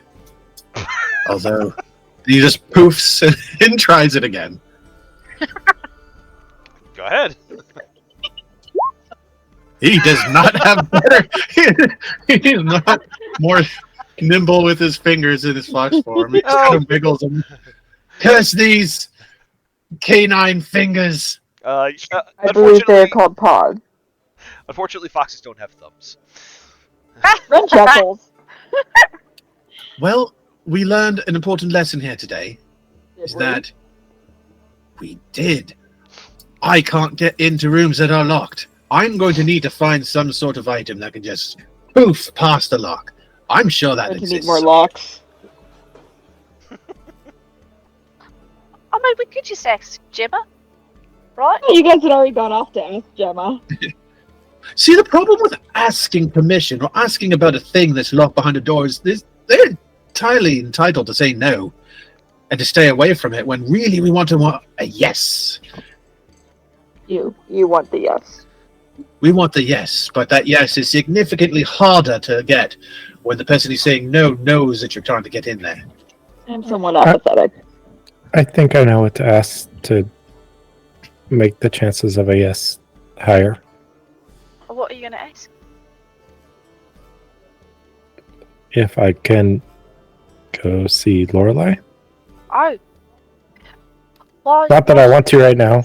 Oh. I just want to know that it's possible. Oh, okay. I was gonna ask. I got a little concerned, but okay. Yes, options are good. What if, just hear me out here, what if it actually is just a private room for sex things? I mean, I thought it was just like a private sleeping bedroom. You know, people can Right. sleep in it. I would not like it so close to my fortress if that is the case. I preferred my privacy. What What? about this? What if it's not entirely normal to have a secret sex den that has teleportation magic seeping out of it? At this point, I'm uncertain what normal is. I'm uncertain any of you are qualified to count that either. I'm not. I'm gonna go ask Gemma. You all, do you want to go ask Gemma? Yeah, let's go. Okay, we're gonna go ask Gemma. So as Jade and Nuala go up to ask Gemma, Yoki, what are you doing? I think Yuki's just hanging with Ren, watching Ren do like herbally things. I think Yuki is super fascinated by all of the plants and everything. I think she's just kind of like, I don't think she wants to get involved with team. Let's break into a possible sex room that transports you places. I don't think. That's not your party? No, I don't think that jives with Yuki's aesthetic. I think she's just gonna kind of hang out, maybe help Ren, maybe remember things or help her, using Yuki's like herbalist knowledge. Kind of, well, what if you did this? Would this help over here? And I've read that this herb works with this. That kind of has the same sort of basic relationship as these. Do you think that might work? I think she's just gonna kind of be doing like that and staying out of team break into a sex room. Sounds good.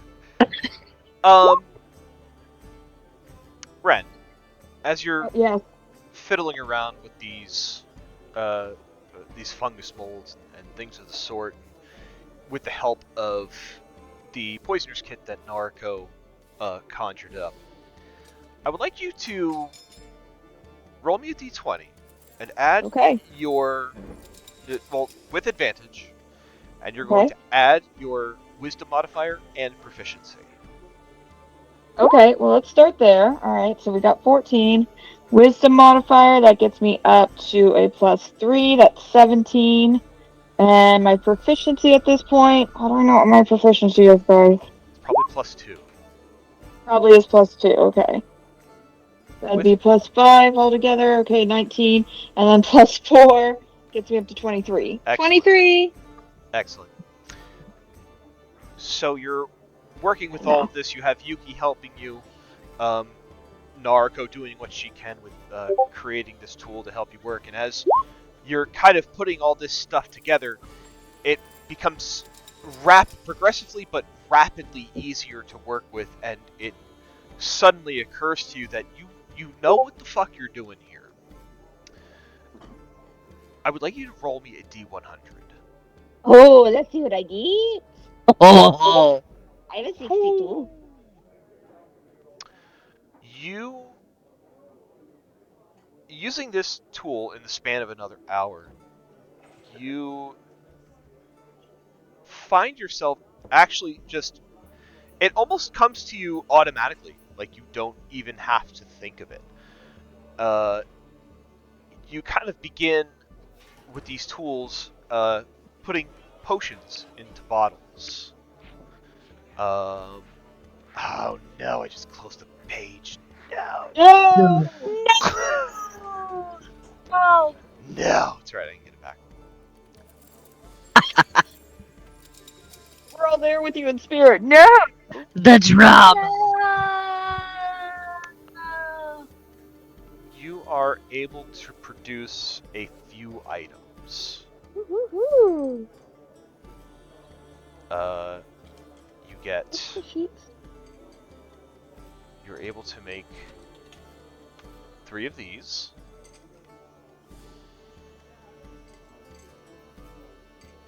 You were able to make 2 of these.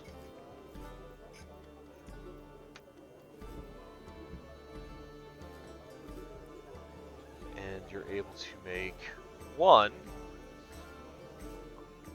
of these. Ooh. Additionally, I would like you to add to your character sheet that you have now gained proficiency with the Poisoner's Kit. Hey. Thank you.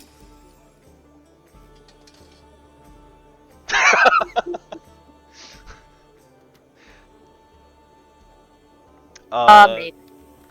Do you know how to manually add a proficiency with the tool? I have an idea. I'm working on it. I have a plan! I have a plan, okay? In D&D Beyond, if you click the little gear next to proficiencies and languages, Uh-huh. up at the top where it says add new proficiency, you can go to existing tool, Okay. and then under choose an option, you'll find Gucci. Poisoner's Kit. I was halfway there, except I was under custom. And like, I will just make a fucking one. I'll do it. Don't try me. I will. Alright, Poisoner Kit's in. Go add my new shinies. Wren is actually humming like a dour little tune. It sounds kind of dark and creepy, but he's very happy to be doing it. I think he's humming the, what is that called? The hearse song? The graveyard song. We put you in a little box and cover you over with dirt and rocks. I'm just picturing Yuki standing there listening to the Calliope music happening, and then Wren just starts singing like creepy tunes, and she's like, "Balance, I get it."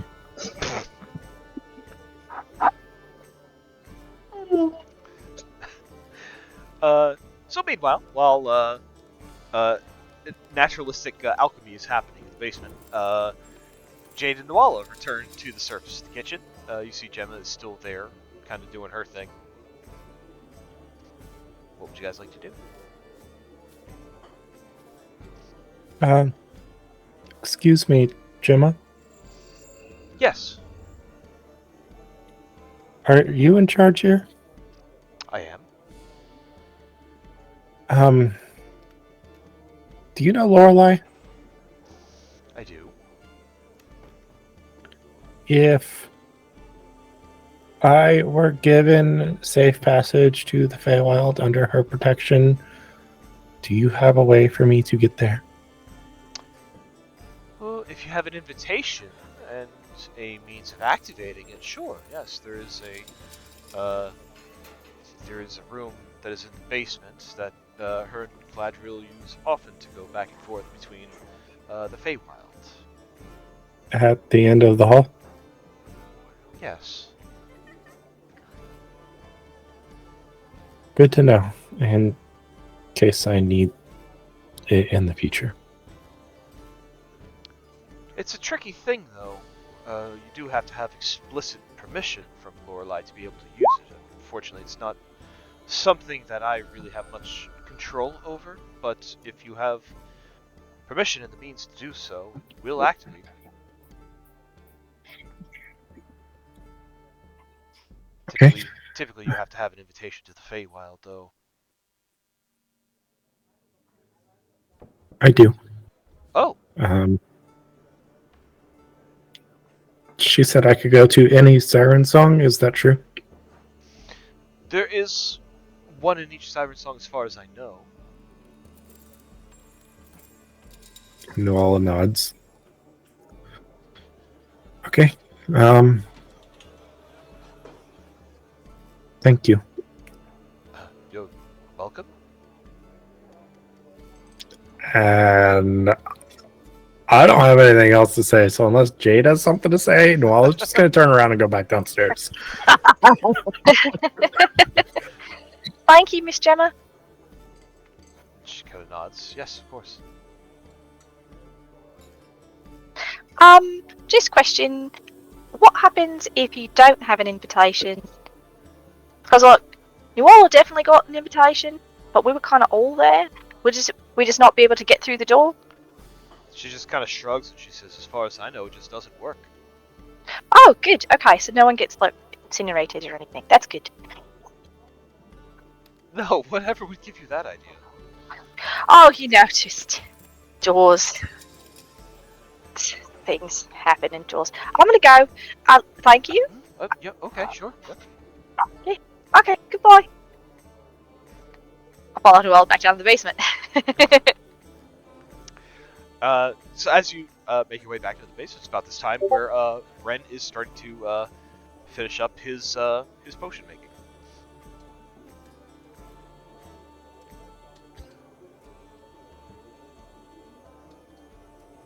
Jade, Noala, you should really see this. This is fascinating stuff that Wren is doing. Oh, what's happening? I am remembering my abilities. Wren's remembering. Oh, that's great.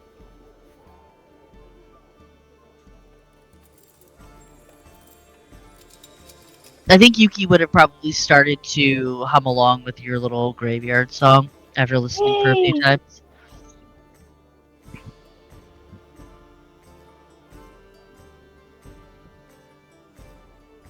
Ren is going to sing very quietly to himself. The worms crawl in, the worms crawl out, the worms might be nickel on your snout.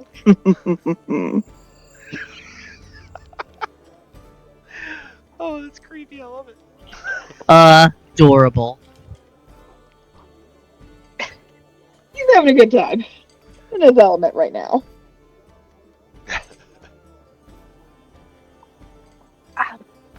Nuala, did you want to try the door?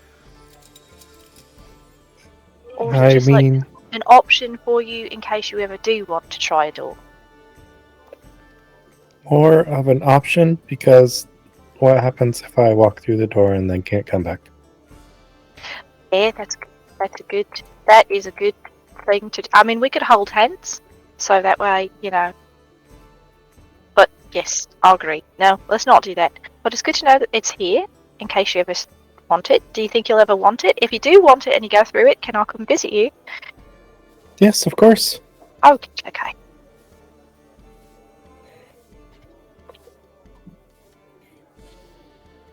If They you think weren't to given an invite, I don't know. Go ahead. Or do you think you'd have to live in her house when you go there? I don't know. Really, to get clarification. Yeah, I might need some clarification.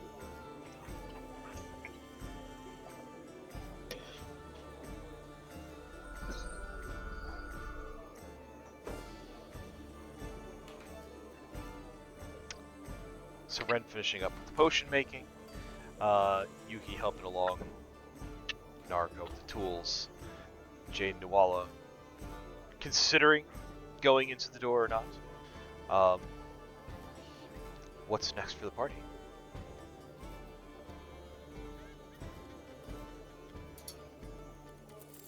So, are we giving up on the door? Or are we still on that? Oh, we talked to Gemma. Right? Did she say what's on the other side? It is a portal to the Feywild. Oh, just casually keeping a portal to the Feywild. Right. That you have to have permission to use, which might be why you can't get it open. Oh. I mean, we did try very hard. Do we want to go to the Feywild? Do we need to right now? I have no need to go back to the Feywild right now. How about you all? The general best practice is to limit Feywild exposure to as little as possible, unless absolutely necessary. Yeah, that sounds about right. I don't know. I kind of liked it there. But how about this? Why don't we figure out what kind of nonsense is happening at this festival, and then maybe after we're done there, we can go to the Feywild and find out what kind of nonsense is happening there. I am a little worried about what's going on at the festival. I agree. I'll say And it'll you'll be- be Go ahead. And I definitely want to enjoy whatever fun attractions they have there, and it will be hard to do that if some sort of nefarious deeds are going on.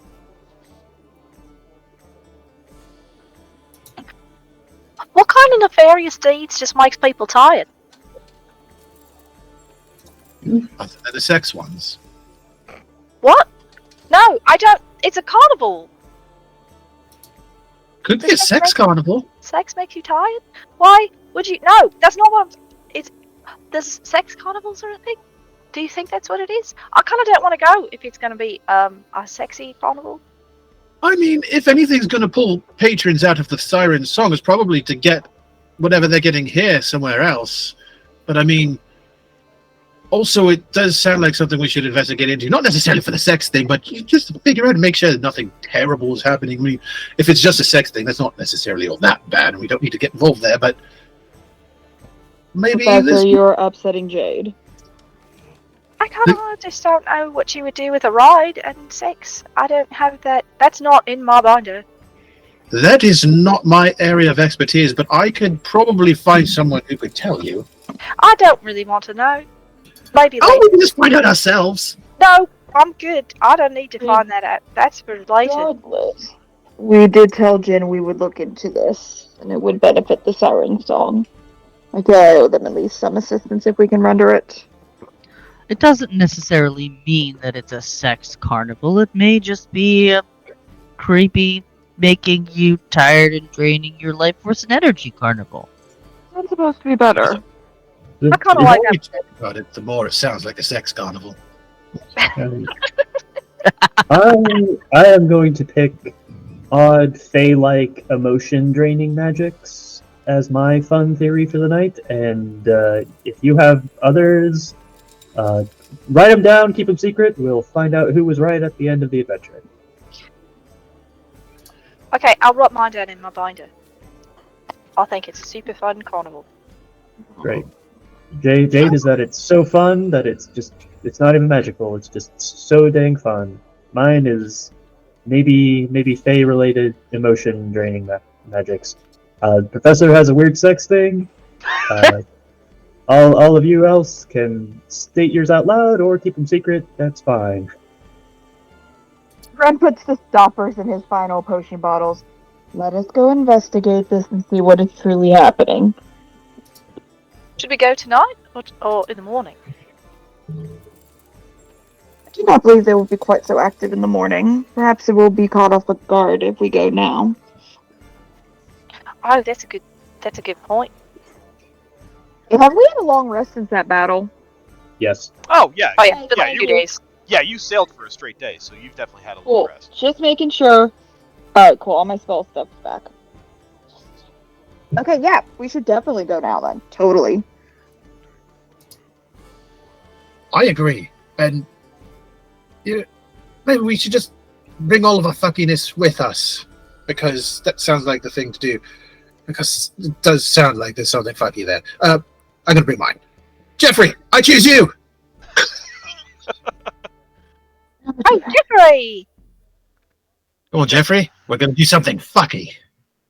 Jeffrey pops out of his Pokeball, shakes his head, kind of like rubs the sleep from his eyes, and just face tentacles just kind of flap up at you.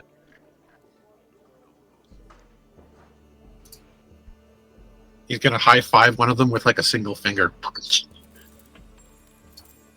There is a blink, and then just a tilt of the head. Good old Jeffrey.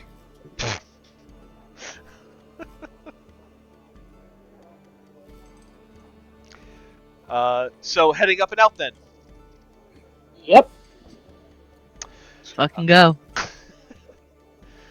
Adventure ho. Adventure ho, indeed. Gather everybody up. Is that what the sex Whoops. carnival's called? Adventure? Adventure Ho. Obviously. Hey! No, that's the name of the people who work at the carnival. Call themselves Adventure You have Hosts. a personal title, really. That's the name. That is the title of this session. It's called Adventure Ho. Could be. Alright. Oh, spelled with an E. Back to the... What's up?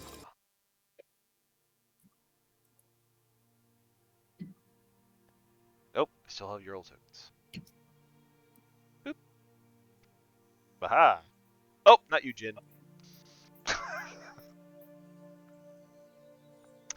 So you're Maybe back out. Jim wanted to go to the carnival. Right? No, he doesn't. Uh, Wow.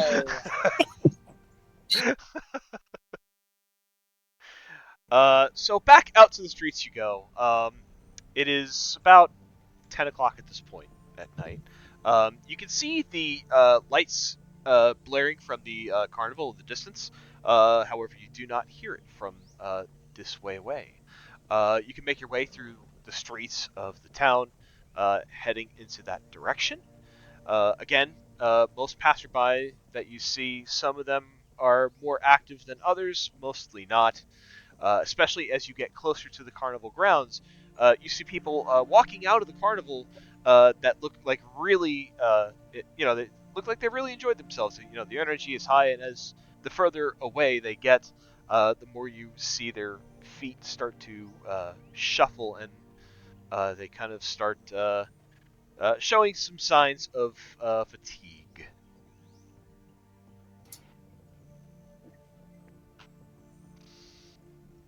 Or we notice that specifically, that the further they get from the carnival, the more tired they get. Yeah, I would say that would be a thing that would be easy enough to spot with your passive insight. Is it happening to everybody we see leave? Not everybody, no. Oh. So some people look like they're fine, and some people look like they're getting tired as they walk. The further they walk away. Mhm. Ooh, interesting. Okay. I think as they move on, it's sort of the professor will take a collection, like a survey, and just ask a lot of the ones who look like they're getting tired, like, were you in to see the magnificent Gerardo tonight? We all saw the magnificent Gerardo. He puts on a show every few hours. Oh, brilliant. Perfect. Thank you very much. And he'll also ask the same thing to the people who look like they're not sleepy. And they're like, yeah, we saw the magnificent Gerardo. He's okay. Oh, okay. Did you fight a bear? Oh, no, I'm not fighting a bear. I don't care how trained they say that thing is. Okay. I'm totally fighting a bear. Let's go, Jeffrey.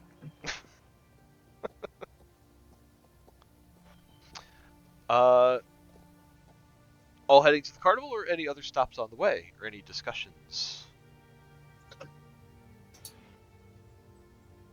Not I. All right. No, Yuki's got nothing. So you make your way over to the carnival grounds. You approach what looks to be a fairground. You can already see people moving about, many tents set up, but it is eerily quiet. When you approach close enough, perhaps throwing distance away, you start to hear the noises that usually accompany it. Laughter, joyous shouts, and cries of cheer. It seems as if this entire area has been enveloped by a soundproof barrier to ensure the carnival doesn't bother nearby living citizens. People seem to be enjoying themselves here, both the patrons and the employees. Seemingly out of nowhere, you hear, "Welcome one and welcome all. Grab a drink, grab some food, and play some ball. Test your skill and test your might. Win some prizes throughout the night. Welcome one and welcome all to the Rose Coast Carnival." Love it. Jade does that. I Professor's suck gonna at it. nudge. Oh, Professor's gonna nudge Jade a little bit and just sort of whisper, like, "Are you getting any hits of void in here at all?" I will pop my detect magic as we get closer. With your detect magic up, the answer is no. She'll pause for a moment and just make sure she catches people in the aura as they're going, and just say, "Nothing so far." Good. I can feel kind of like a sound, like there's something that's keeping the sound from getting out past a certain point, but that's it so far. Right. Hey, how exciting is that? Just general fuckery instead of the void. I like this place. Right? It's really great. No, there's no murder crows, and there's nobody Nobody's been hanging around acting weird. And it's just people getting really tired. That's concerning, but, better. Nobody's died. It's kind of concerning. Yeah, it's like a good concern. Like, we definitely want to find out what's happening, but no one's dying. At least I don't think anyone's died. Jin didn't say anyone died. Oh, I hope they didn't die. Going to sleep. I'm sure it's fine. We'll figure it out. Right? Oh, absolutely. Are those... It's a candy floss. What's a candy floss?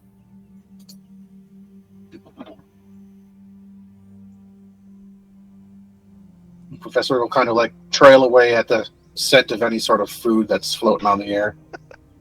So as you enter the fairgrounds, I would like to know, what is your marching order? That's a promising question. That's a great question.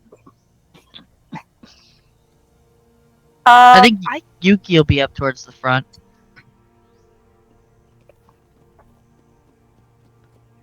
Yuki at the front? Wren's at the back trying to be inconspicuous. It's not working, but he's trying. Ren's at the back. I think Jade is trailing Professor. So she'll be like slightly behind the Professor wherever the Professor goes. Okay. The professor will be pretty close to the front. Less so for strategic placing and more so because he's toucan samming this thing and he's just following his nose. Like, is that French fries with gravy and cheese curds? I need that. Everyone does. Nuala, Nariko? Middle of the pack. Okay.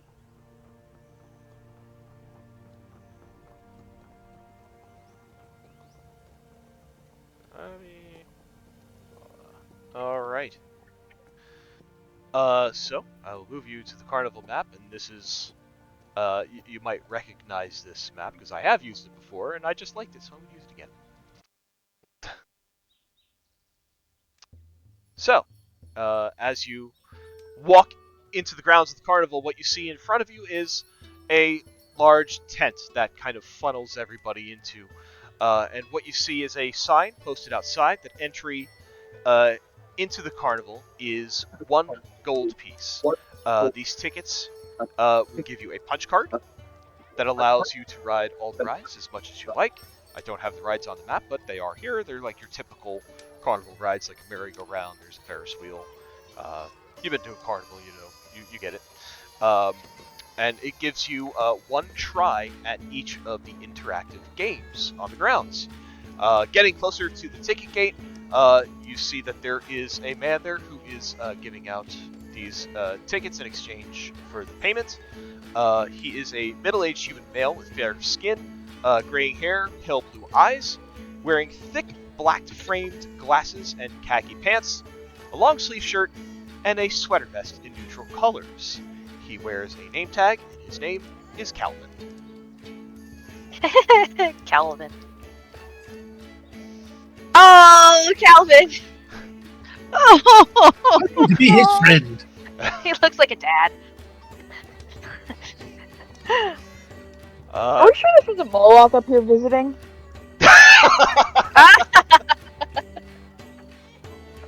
It might be.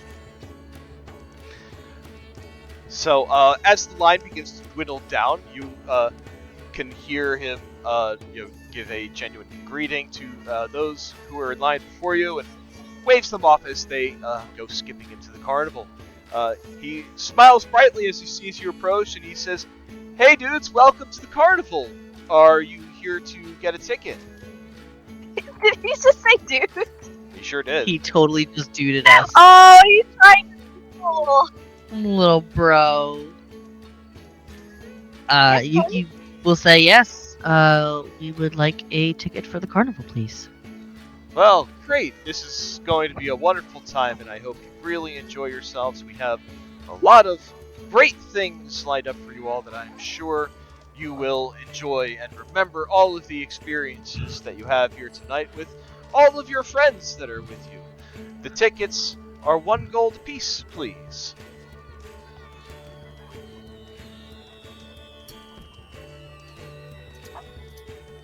Naruto will take care of ticket cost.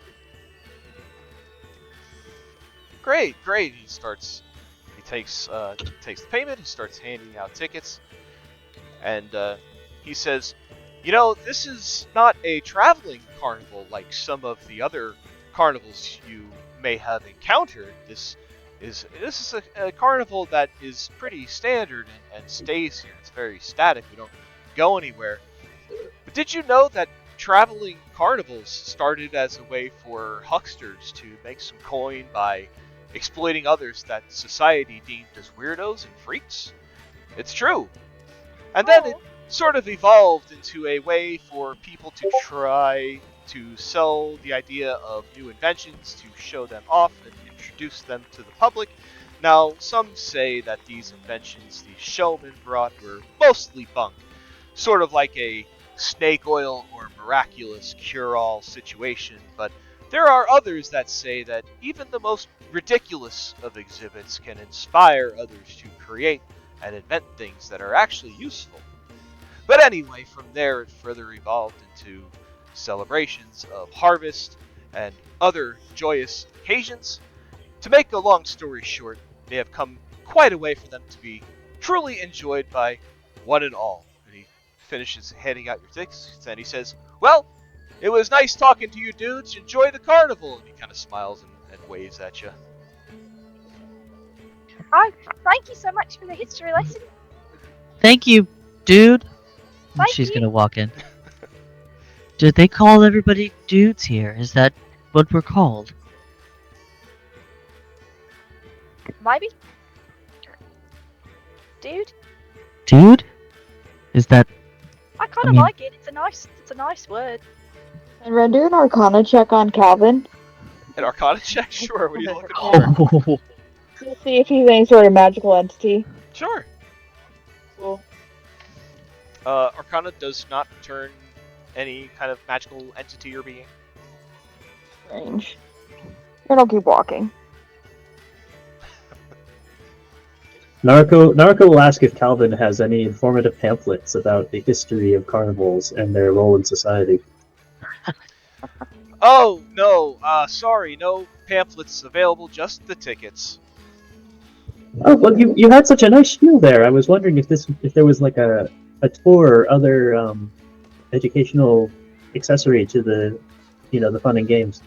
Well, as you go around to each of the different tents, they each have their own unique niches and personalities, and each have their own way of doing things. Each one will kind of have their own sort of history, and it is better to go there and experience history rather than to be told it. Do you agree? Certainly. Oh, you mentioned inventions. Do you carry on that spirit in this carnival as well?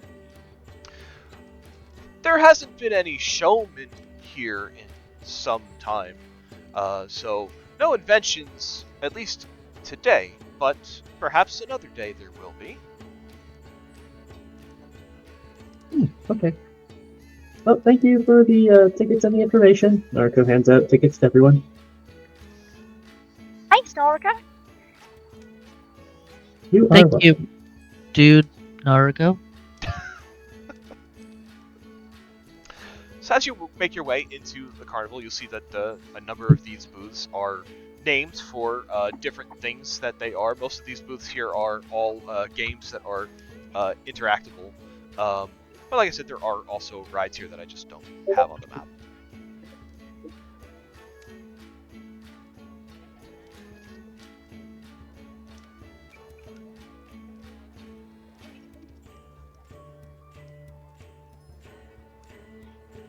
There are, I should also mention too, there are also kind of signposts at every like intersection and junction too that'll kind of like point you to where the different various tents are, so you can make your way to any one of them as you like.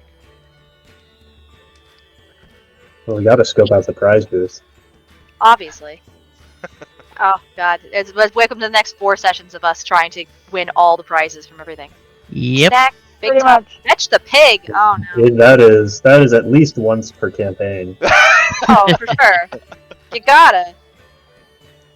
So it looks like the majority of the group is heading to check out the prize booth, while Professor goes right off to the snacks and drinks cart. It's very on brand. What you see at the prize booth, I actually have a little handout for this.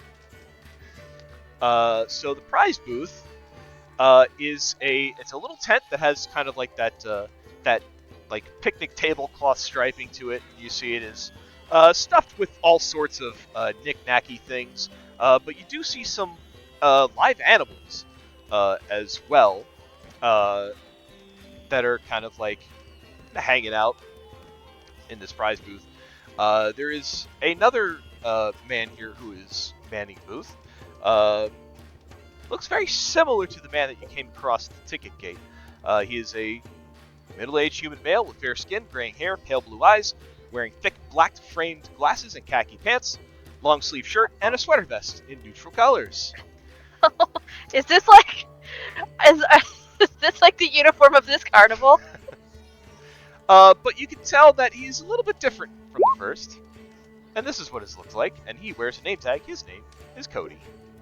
Oh, Joe, did you go find an AI art generator and have him do the same goad like 9 times? Is that what happened? maybe. I'm running No. another Arcana check. Still not getting anything. Also, Wren wants a pet tonight, guys. Right? We're about to get pets. You do see that there is a list of the prizes that you can win, and here it is.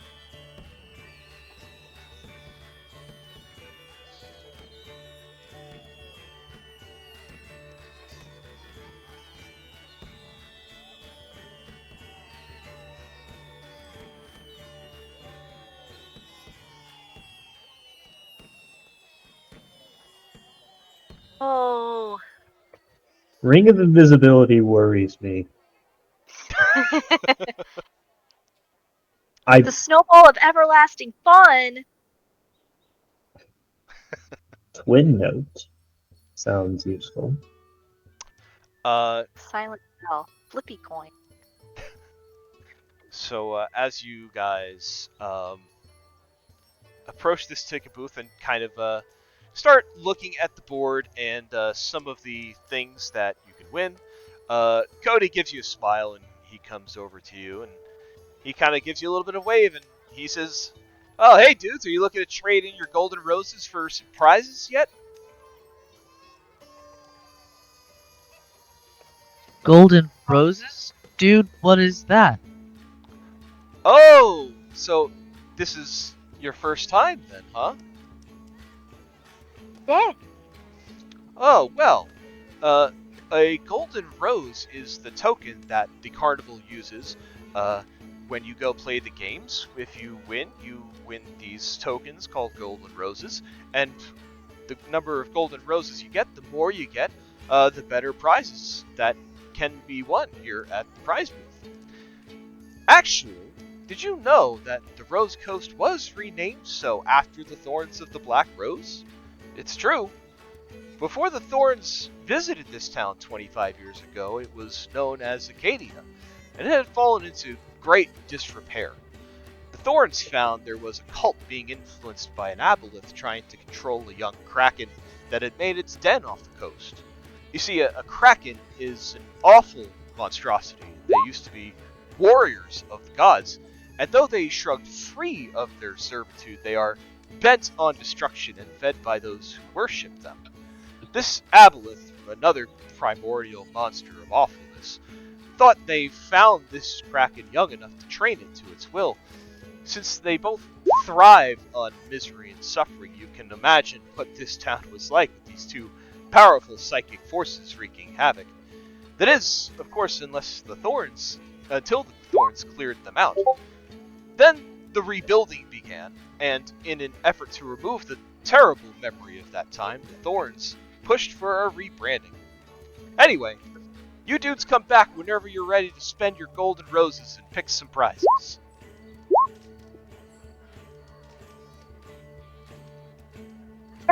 We had the same thing. Good day. Excuse me, dude, Cody. May I, could I ask about some of the details on some of these items you have available? Oh, well, of course, if you're looking to win something specific, I suppose it would be helpful to know what they do. This one titled Twin Note. The twin notes, which I totally have a note for. Shit, where'd it go? There it is. Oh, yes, the twin note. They are two small pieces of parchment that look like regular parchment, and he holds up 2 pages. And he says, but when you write on them with regular ink, the messages disappear from the paper that you write it on and appear on the other one. And it only lasts for a short amount of time. Speaking of twins, did you know that there are different kinds of twins? It is true. You see, there are fraternal twins and there are identical twins. And can you tell the difference between the two of them? Well, as it goes, identical twins are made when the same egg is when the egg is fertilized by the same sperm, and then it splits apart and creates two different beings that are basically genetically identical. But the fraternal twin, on the other hand, is when there are 2 different eggs that are fertilized, and then they create 2 beings that are related, however, do not have the same genes. Joe, do you also have ChatGPT open in another tab? I do not. 'Cause, that's the theme I'm getting here. I'm getting a lot of AI generation. Oh God, are these? Because the Uncanny we in Valley is simulation? wrong. Anyway, Oh my gosh, this whole carnival's a simulation. that's what the twin note does. A very handy thing to win if you have your eyes set on it. You could say that. There's no effective distance between the pages, though. Oh, right. He kind of looks at one page and he looks at the other, and then he like holds them further apart, and then he looks at you and he says, "Perhaps you'll be the one to find it." I do a lot of field testing. All right, that's the. I'll probably have more questions, but that was the one I was most interested in off the bat, and it's good to know that it was for the right reasons. Thank you, Cody. We'll be back later, I'm almost certain. Well, I wish you dudes much luck in winning your golden roses. Thank you. Well, I certainly know of at least one item that I would like to get my hands on, so Yeah. games were already most likely on the menu, now they are productive. Do you think we could probably win all the prizes? That I don't actually. Cody, is there like limits? Like if you win a game once, are you no longer able to win that game going forward, or you can, but you must come at the next night? Well, your ticket punches are good for one night, so you can visit each stand once and get as much golden roses as you can. If you don't have enough golden roses to get the item that you want, you're welcome to come back another night and get more. You may hold on to your golden roses as long as you like. Excellent, thank you. All right, so I suppose with enough time and dedication, you could win every single prize. It is possible, and we encourage you to come back to keep trying to win more, because the prizes only get better the more golden roses you get.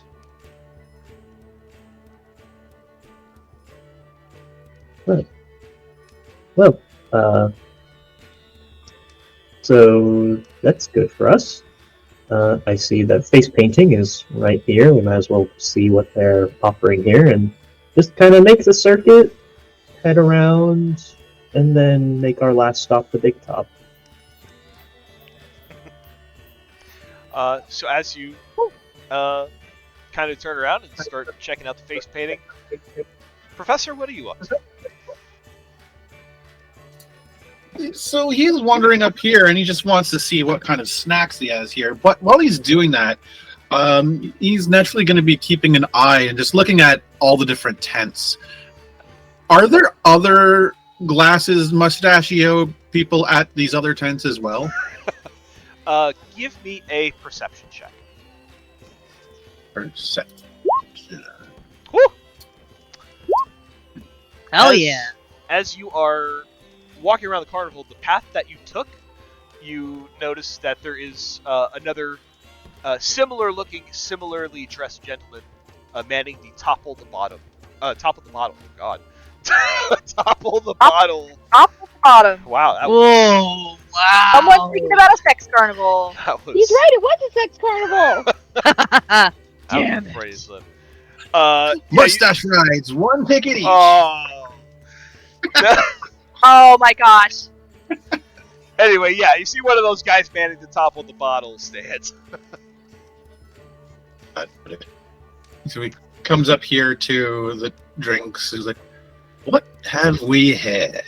So as you come to this drink stand, you see there is a large table that is set out. Underneath is almost kind of like a display case of the sorts of things that they have. You do also see a menu of things that you can get. Sitting on top of this tabletop is just kind of like the top half of a kind of automaton-looking thing. Very round, very Star Wars looking.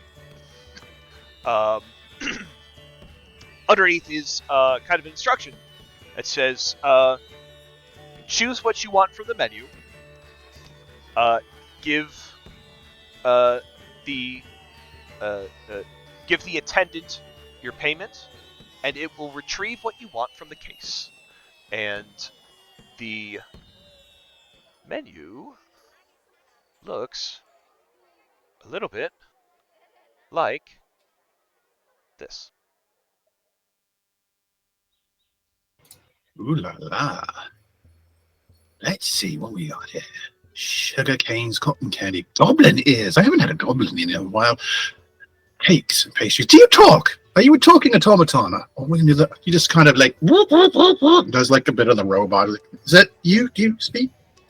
As you kind of try to talk to this thing, it kind of stands motionless with its eye kind of facing forward. It just has its arms at its side. It does not seem to react. Ah, shame.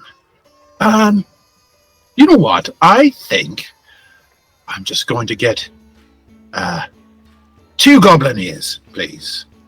And he'll hold out 2 silver pieces. Or 4 silver pieces. So as you hand out the 4 silver pieces, the head kind of pivots to you. A kind of like arm with like a claw end reaches out and takes the silver and kind of like deposits it into its chest.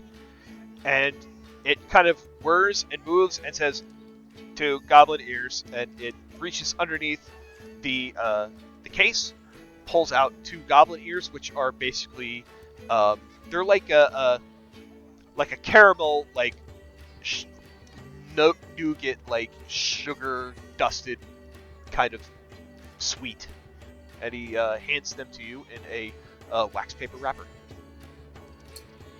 He'll take them, hand one to Jeffrey, and kind of nod and wink at the automaton, and they'll start making their way back. And he's gonna, as they pass back this way, he's gonna look at the guy at the top of the bottle and kind of cut close. He's not gonna talk to him, but as he does, he's going to pop detect evil and good. Ooh, Love that. very good. Well, the guy that you see, I will pull his token up. Looks a little bit like this.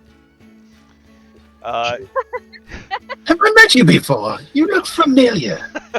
I you, never forget things, except for the times that I do. you can see he's got a name tag on that says Connor. Are these names showing up on the tokens? I think, yeah, okay. It Yeah, does show. yeah. Okay. Yes. Professor, I'm going to message you. Okay.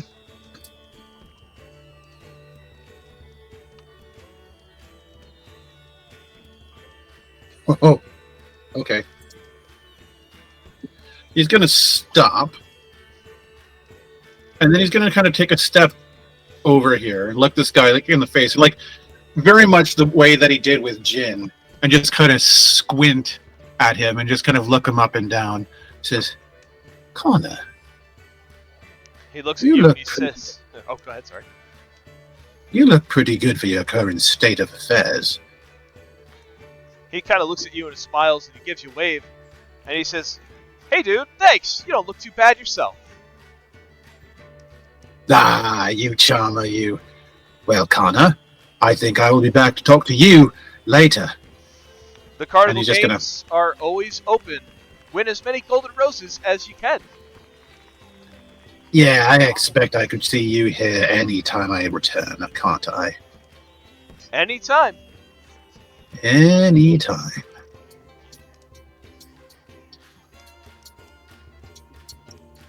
So at about this time, you see, you come back, you see your group has conversed with Cody at the prize booth. They are turning, and they are starting to kind of make their way towards the face painting tent. Is Cody also pinging with that?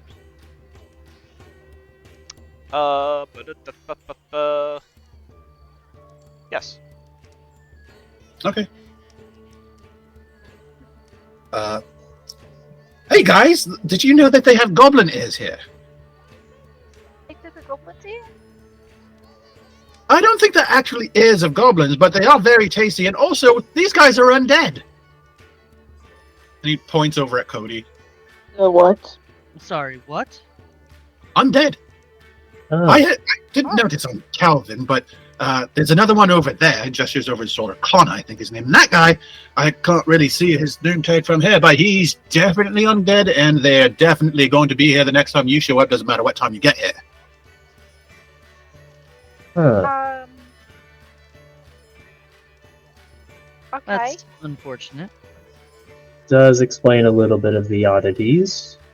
Are they like zombies? So they're covered by a glamour, I'm guessing, some sort of illusion magic.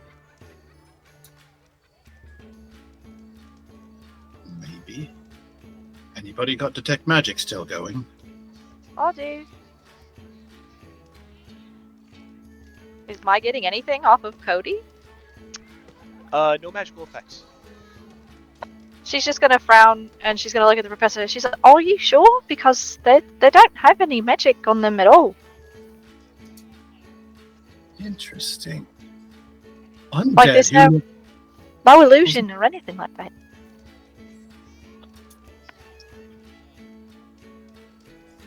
Well, there's certainly something to be said about something going on here, and I'm starting to think it's less of a sex carnival and more of a, what did you say? Firewall bullshit type of thing? Do they have undead in the Feywild? Don't they have everything there? I don't know. I've only been there the one time. Ooh, maybe there's a necromancer. Haven't seen a necromancer in a while.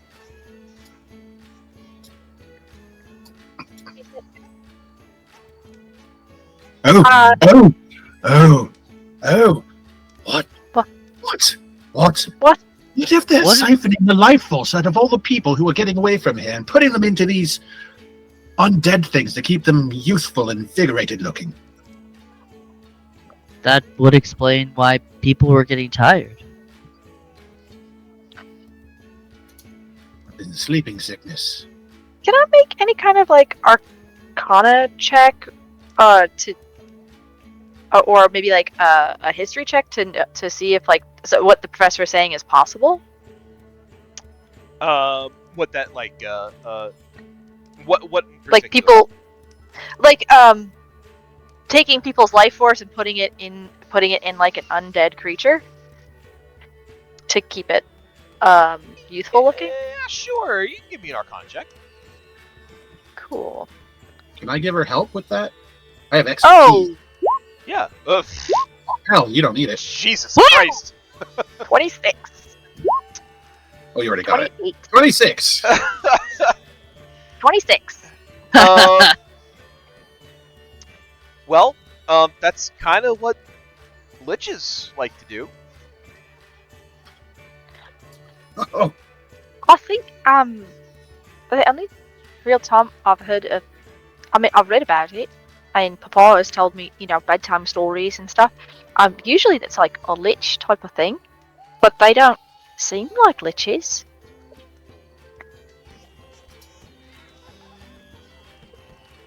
maybe not liches, but we know that it's possible.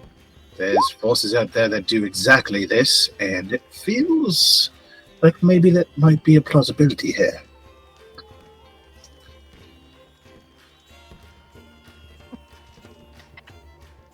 But nobody's going missing or dying. They're just getting tired.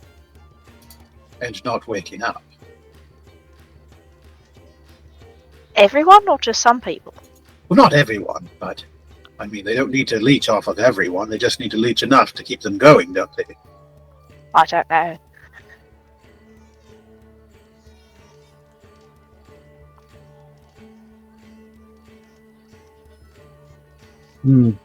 Are we sure they're Well- not like... I'm fairly certain that the professor is right, that Cody is basically an undead construct, because I am detecting no thoughts coming from him whatsoever.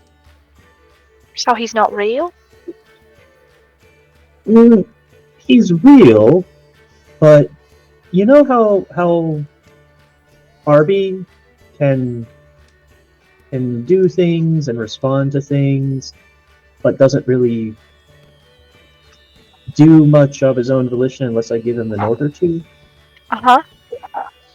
Yeah, it's kind of like that. They're animated and programmed by a force, and they can respond. But that's why whenever you talk to one, they sort of start going on this tangent, because they have just information stored up that they just dispense out when the relevant topic comes up. Because they don't really... They don't have like an animating soul, so conversation is kind of a tricky thing for them.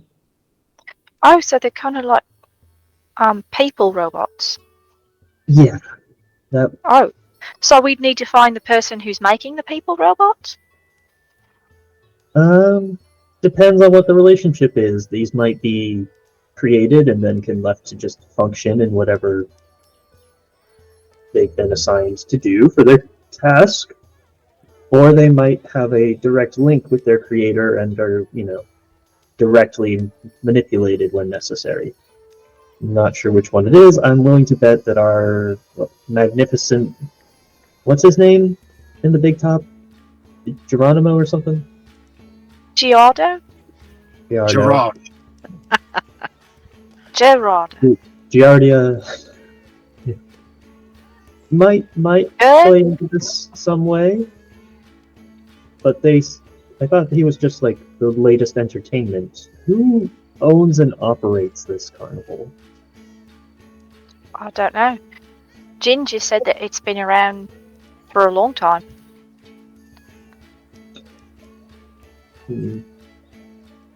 Well, when we meet the next Corey or whoever, why don't we ask them? Yeah, that's a good idea. Okay, so question: do we still want to check out the games and booths, or do we want to start serious investigations before getting into that? We might want to just look around first and make sure we can at least know what else there is. Sure, sounds good. Because if everybody is a Corey or Connor or Cody, then maybe we have a better idea of what to go off of, and we can keep an eye on them. Right. But if not, then we can just. But if it's just a couple people, then we can know that those are the booths we gotta watch real close. Yeah. I mean, it's entirely possible that this is entirely on the level, and this is how the carnival's been operating for a long time, and has nothing to do with anything else going on. Oh, you mean like someone made a carnival, but made people robots so that it would be nicer to look at people faces? Right. I don't know if that's true because I like God's face. it begs the question of why you wouldn't just hire actual carnival workers. Um, What down? this is one of those things where it's okay. You can automate it, but what benefits do you really gain? Well, maybe let's go look at all the other booths and see if those booths also have the same thing. Again, I'm not getting any magic at all, which means that if they are being animated by something, I'm not picking it up. Joe, if say I was a necromancer and I summoned a skeleton, like I used the animate dead spell, and now there's a skeleton walking around. Would that skeleton as a creature like ping as necromancy magic, or would it only ping as necromancy if there was like an active spell on it? I would say it would ping as. I would say that it would ping as necromancy if a spell was animating it. Okay, but if it wasn't, if a skeleton got up and started walking around, and it is an undead creature, but it is not tied to any specific spell, then it would not ping as necromancy? Correct. Okay, so the creature type is divorced from the school of magic. Correct. Okay, cool. So that's not weird. That is what is happening with detect magic. Yeah.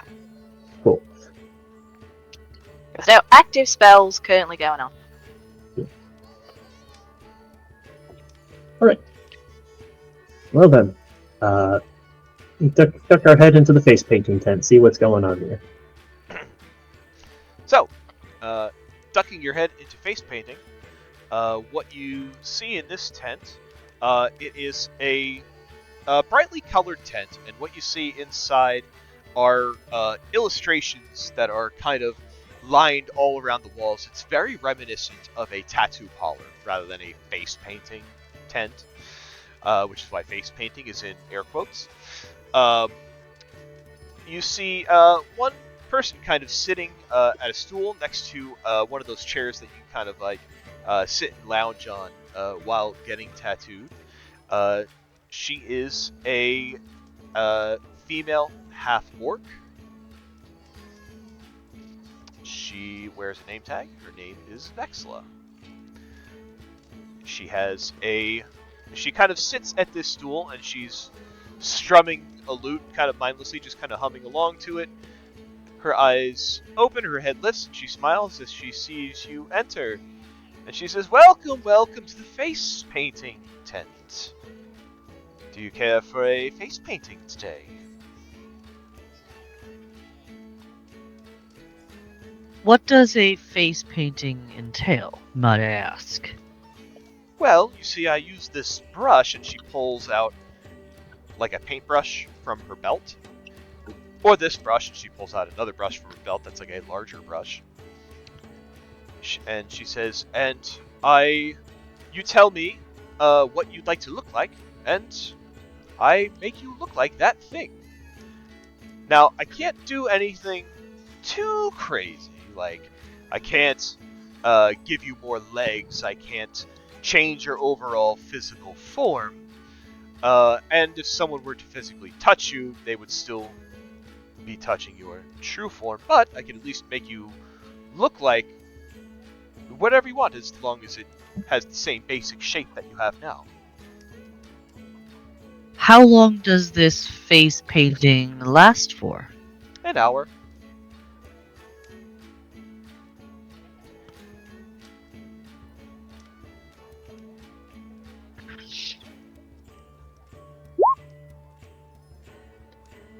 How much is it? Oh, it's included with your ticket, darling. Could I get a butterfly? I could paint a butterfly on you if that's what you like, sure. Yes, please. Come sit in my seat then, please. I go sit down next to her. She takes out her paintbrush and she starts illustrating a little blue butterfly on your cheek. Yay.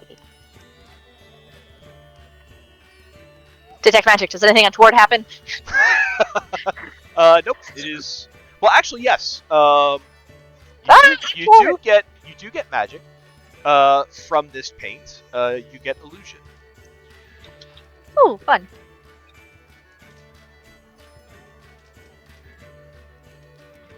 It's a small butterfly. It doesn't take long. She paints it diligently on your face, and she smiles, and she sits back, and she says, "Enjoy your butterfly." Thank you. And she'll get up and go back to the group. Nothing untoward happened. It's just an illusion magic for the butterfly. Well, I'm quite comfortable with how I'm looking right now. Very cute butterfly. It was very cute. Thank you. Anyone looking to get gussied up or in costume for their visit here? Yuki will step forward and she will say, I think I might like a couple more stripes. Oh, to bring out the fierce tiger inside of you, is that right? Sure, let's go with that. Come, sit. Yuki will go sit. Before we go on with Yuki's face painting, it is 11 o'clock. Do we want to stop here, or do we want to finish with Yuki's face painting? We can finish your face painting, but I gotta go soon after that. Okay. So Vexla starts taking out her paintbrush again. That illusion magic starts lighting up as she kind of gives you more stripes over your face, your neck, and she says, "Oh, like the fierce six-legged cat creature that I had to escape from. It's my favorite story that I tell, you know. You seem like the yes, you seem like the adventuring types yourself. You would enjoy a good adventuring type story, yes?" I like Sure. stories. I've never heard of a six-legged cat creature. Sure. Oh, yes. Once upon a time, there was a brave half-orc who was adept at all the skills of playing music and painting and everything beautiful and wonderful in this world, and she was hired to bring a love letter, how sweet, from one lover to another in the cities of Hazelshire to the city of Moonhaven. But across this road we must travel across the murky marsh where things of darkness and evil tend to live. Along this way there was a cat with 6 legs, eyes like a serpent, tentacles coming out all over its body, and it wanted to eat this half-orc for dinner. But the half-orc would not be deterred. She would run and she would fight and she would hide and she would be resourceful. And before you knew it, this cat creature had given up the chase. The bird had found its way around this creature and was able to safely deliver the letter to the star-crossed lover in Moonhaven. And as she finishes her story, she kind of takes a seat back and she says, "A tiger, my dear."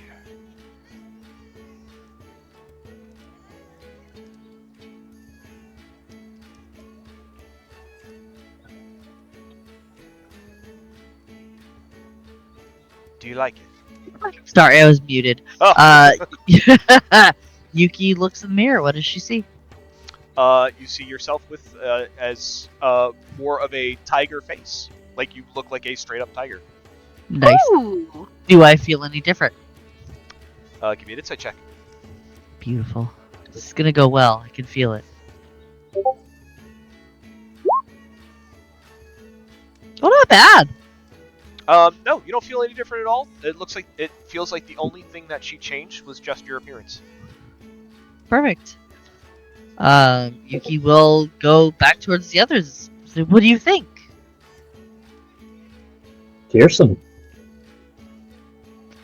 I might need some of that later, depending upon what we find.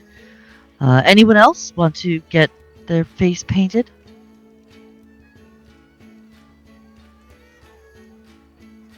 I think Wren should get their face painted. I can get What would I get?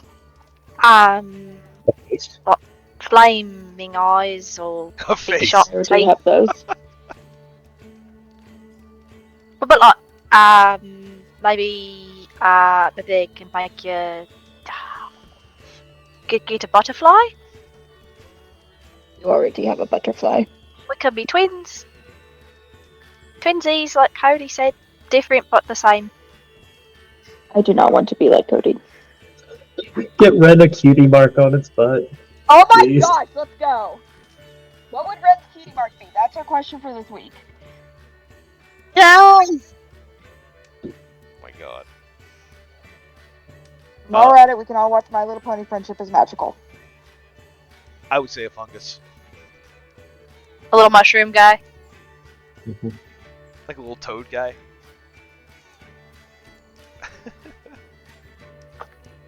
Sure, a little mushroom with a little toad sitting underneath of it. It's a happy frog, because he doesn't have to worry about anything, like paying bills or student loans. I'm projecting.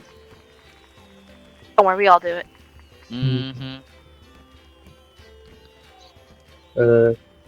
I'll have Arby punch his ticket to get face painting. Yes. Get his face painted to look like a What? face.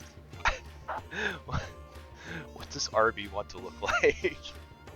Arby wants paint applied so that he can be decked out in some of that nice blue and gold von Grützner colors. He wants a big smiley face on his helmet, and he wants some of those like Sharpie 6-pack abs drawn on his chest plate. And a cape. Amazing. Amazing. So Vexla has Arby wheel himself in. Vexla begins to create the illusion of a strong-built, packed automaton with kind of turns like the shield on Arby's back to make it look like a flowing cape instead. So Arby looks like a rolling superhero. Also cute. In von Grützner big- blue and white, of course. Big thumbs up.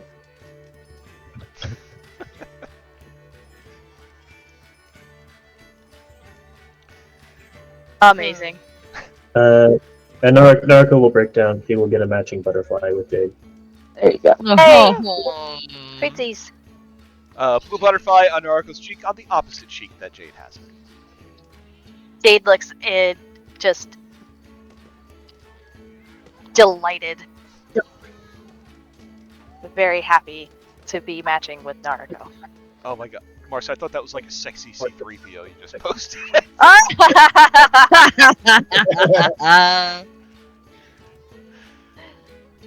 Oh gosh. I mean, you can get that too if you want. Well, before we start getting into sexy C3POs, it sounds like a good place to stop for the evening. Yeah. We'll stop here before we start interrogating this woman. True. Apple your head. I mean, I got questions. Oh no! You always have questions.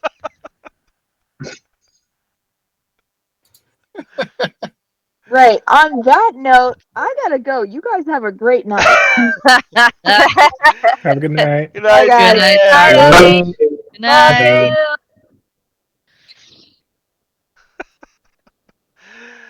Oh boy.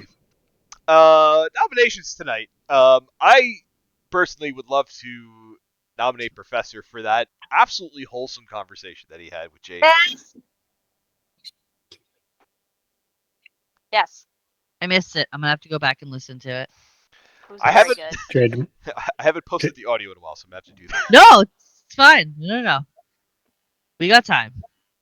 You got time. I'm not listening to it tonight. It's fine. I was peeping at the memes as Nick was driving back home. I was like, oh no, what's happening? I can't tell by the memes.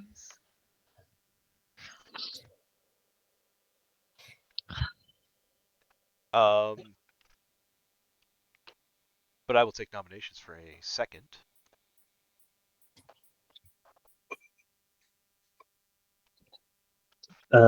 Ren's exchange with Jin was very fun. Yes. it was Yeah. super cute. Yeah. By the way, your gin was so much fun.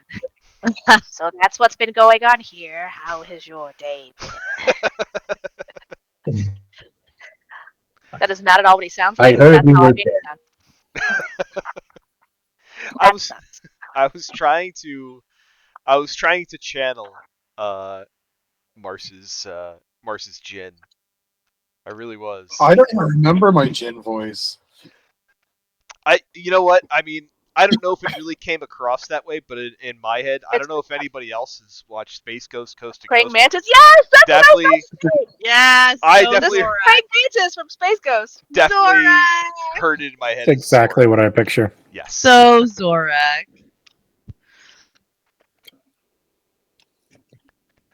The one thing that so you know how everyone says like, oh, I have a line that I say to get me into my character's head and my character's voice. The one line Yeah. that pops up in my head for Jin, and I don't know if anybody else remembers this, but at the point in that heist where you guys were like kind of getting ready to go in the house, and there was like, well, will we, won't we, how are we going to do this? I think at one point as Jin, Mars says, I too would like to get on with the plot. And I was Yes. uh, like, and that was amazing. that was my line for Jin. Outstanding. uh, but yes, I Ren's whole interaction and putting together poisons and stuff. Yeah, that Yeah, was a good one too. that was good. the little song. Yes, that was a good Oh one. my god, that's right, the song. Uh-huh. I also really like Nuala's like getting to the siren song and immediately starting to look around to try and find this portal Actually, what are you before doing? asking anybody about anything. Just like starting to just look around places. And she's just like, I'm on a mission. Just leaves. I don't know who knows and who doesn't.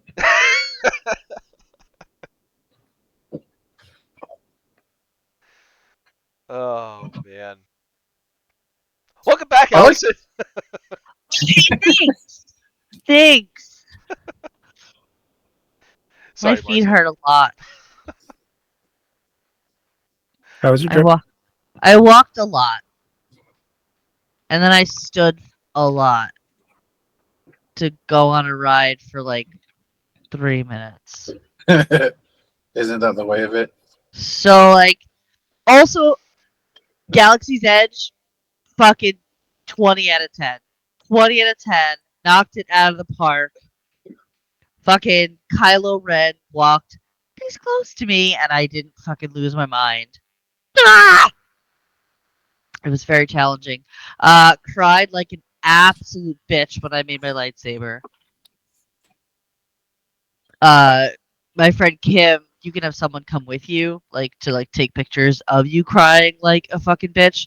So she came in with me, and like she's crying. She's never seen Star Wars, but just because like of like emotion, the woman who was doing the presentation was just so amazing. Um, just how she talked about sabers and what they mean, and the light, dark, and the fucking kyber crystals, and like, God, it was so amazing. So well, like the performance, so well done. Um, but like I'm crying because this is like I've been like waiting my life to do this. So like I'm crying. She doesn't even see me crying, and she's crying because it's just so emotional. And then fucking Yoda comes on and everybody's crying. God damn it. It was so good. That was amazing. And then we walk around the corner and fucking the Millennium Falcon's there, and it's just, oh, I could have stayed in Galaxy's Edge all goddamn day. All day I could have stayed there. So interactive. Like, there's fucking missions you can do. Like, they have these magic bands that, like, are how you access all your shit. Like your rooms and whatever, get in the park. Like there's like missions that you do with these bands, and I literally could stay there all day. I waved to a stormtrooper and he saluted me, and I was like, "You're my boyfriend now." Uh, it was just so fun. I saw Ray. Um, I saw Vi. Her name is, I think, she's from Rebels or something. She's got purple hair. I don't know. It's one of the newer I haven't Yeah, seen. I never saw all of Rebels. No, me neither. So I Wren. what? I think purple hair. I'm pretty sure is it Wren? Are those Vi something? I'm googling. I don't fucking know. She's got an orange jacket, like a bob of like purple hair. Name starts with like an S, like Sabi or something. It's not. Sabine Wren. It's not Oh. Sabine. No, it wasn't Sabine. Hold please. Hold please. Oh no, I've gotten old enough that I don't know who all the new hip Star Wars characters Oh! are. It's happened. No. Vice Admiral Haldo has purple hair. Hold on. Hold on. Hold No, it's not Vice Admiral. Jesus Christ. All right. Wait, I'll find it. While we're googling, who do we like for inspiration?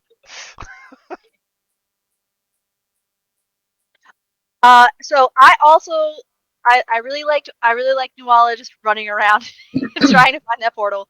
I really enjoyed Wren tonight too. I thought Ren because did a really good job. Sorry, Jen. Professor's already a given, so sorry, that's just happening. Like Professor just gets one. I like Jade enrolling in the school of Professor. field work with the professor. We're enrolling in the School of Practicality.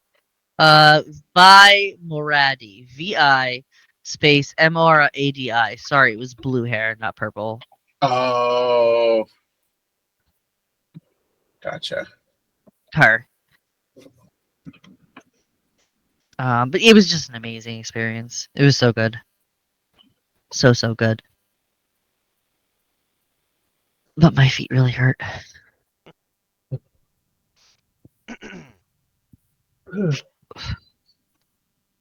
Oh, Joe, I got a question.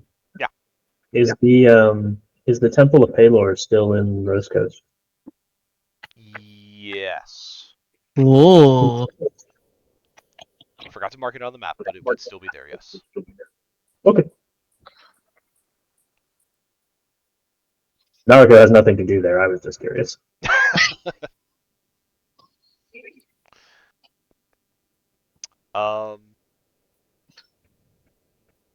Yeah, I'm gonna go with Professor and Wren. Yeah. I approve. Buddy cops win again.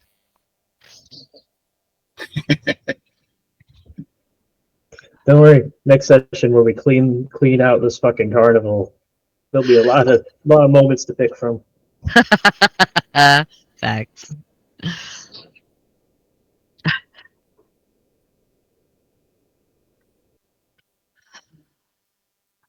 I saw a lot of parades, a lot of fireworks. I did drink around the world. Mission accomplished.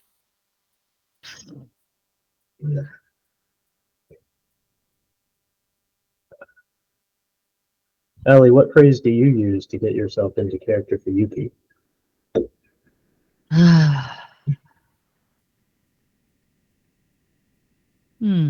Probably something along the lines of balance, calm, level. Yuki. Dude. Huh? Dude. Dude. Dude.